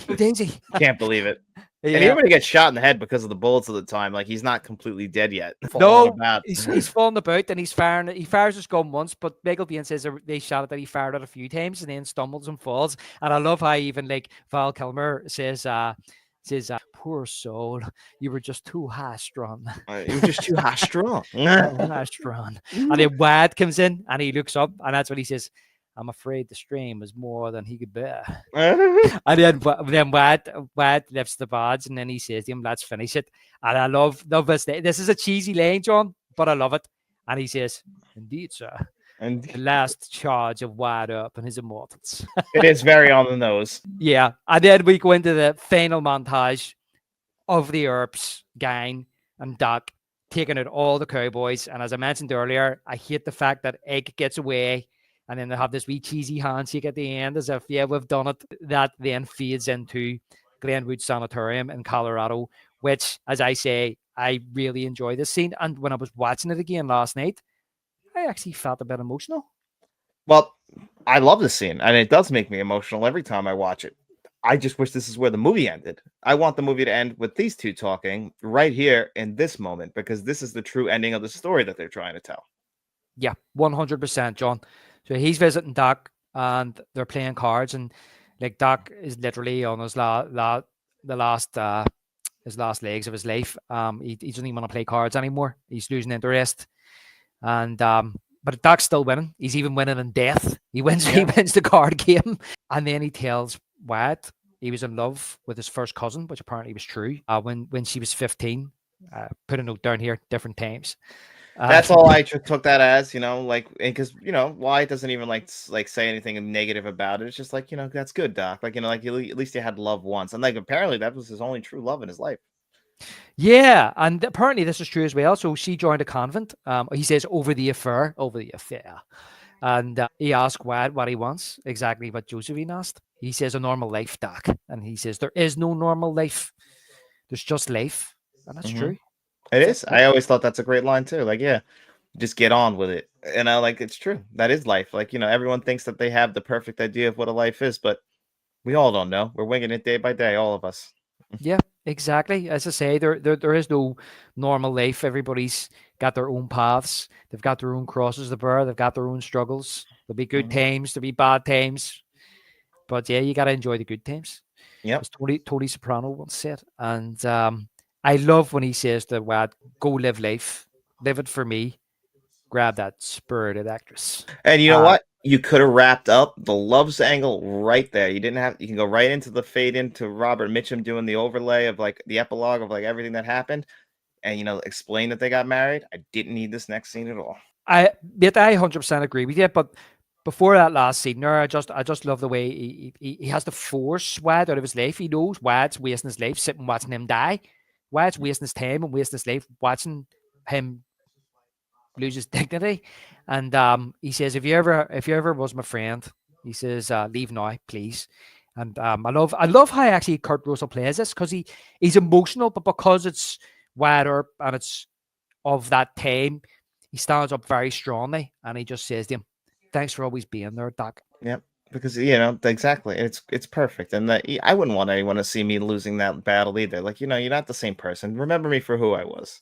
Yeah, exactly. But I love how when he leaves, he looks at the book, and it's a book that I assume Wyatt Earp has written, and it's My Friend Doc Holliday by Wyatt Earp, and that's when Doc dies. Now, the wee quip he makes about his feet, do you know what that is? Well, I think I know what that means. Do you know what it means? No. What does it mean? Because it's like he looks down in his bare feet and he goes, that's funny. Because there was a saying back then about dying with your boots on. Oh. And I assume that he always believed that he would die with his boots on. In other words, somebody would gun him down or something like that. But he didn't. He died in a hospital bed. Yeah, I mean, I guess in the cowboy wants to be gunned down, and ideally, you don't want to die like a sick man. I don't think really many people envision that. Yeah, well, I want to die nice and warm and old in my bed, Yeah, but not in the hospital. I don't want to have a long illness. No, no, No. neither do I. No, but as I say, or as you say, cut to the next scene. Again, I agree. We don't need this. It's Christmas. It's snowing. Wad reconnects with Josephine in her dressing room, and he tells her that he hasn't got anything. He's no money or anything like that. But he promised to love her for the rest of his life. She says, "This is cheesy. Like you don't have Oh, to. My family's rich." yeah, and then they go outside, and he says like, "What do you want to do?" And it's like the thing you asked me, so cheesy. The thing you asked me to do the first time we met, don't you remember? And she's like, "What? Can I have this dance?" Like, come on, that's so They're cheesy. And dancing then they around in do the it snow with that music. in the snow. Yeah, And then he says, then we'll get room service. yeah. Oh my God, that could be the end of a Disney movie. Even the music as well, John. That's what I mean about there's certain scenes in this movie. And that's the most glaring, which you go to yourself, oh my God. I don't think it ends the movie in good stead. Like you say, it should have ended when he walked out. Yeah, and you could still do the overture, like just exactly what you did at the beginning. Close out with Robert Mitchum and explain that he married Josephine. If that's true, that really happened together for 47 years, and he died in 1928. 9. I always just also love how like they say Los Angeles, like it's like it's like certain people pronounce Los Angeles different. I always like that Yeah. Robert Mitchum. Like he died in 1929 in Los Angeles, and I think it was text something. He wept at his funeral or something. I actually laugh when he goes, I wrote it down here where he says, Tom Mix wept. Yeah, that's the last line of the movie. That's the last line of the movie. But then that's what I'm saying about having too many cooks or not knowing who is the real director and was this an editing decision and who made the decisions, and it's very uneven, it's very choppy. It's like they then go into the end credits and that amazing score and it's an amazing shot of the Earps and Doc Holliday walking through Tombstone, and I love it. But you have that final montage. You have the sanitarium scene, which is a great scene, but then you have the scene in with Josephine, and then you have the narration, and then you've got Demons walking through the town with the credits. I could do without all those last three scenes, to be honest with you. Well, sorry, the Christmas scene and Demons walking through the town. Maybe even if they had to put it at the end of the credits, maybe brought fade it out and then fade it up later. Having them ones walking through, you know what I mean? But I don't know. It's just too much. Yeah, and I'm just really surprised, but that even Kurt Russell couldn't read that. I don't know if maybe that's just because he kind of grew up in the Disney system, and maybe he likes he's not really somebody who's ever directed other than this before. Maybe he just felt like it needed an ending like that, like in his mind, like it needs the big Hollywood ending to send everyone home happy. But I mean, the way he wanted to tell the story is apparently he's the one who wanted to cut that down to begin with. So it just doesn't make sense to me. Yeah. Well, that ties into what Michael Biehn says about he didn't direct it and he wasn't there when it was being edited, because it just feels as if that they didn't know how to end it and they just put all this in there because we need to tie up all these wee loose ends, and we've only got if we want to make a 2-hour movie, we got to do it, before 2 hours. Whereas I guess that's the job kind of thing.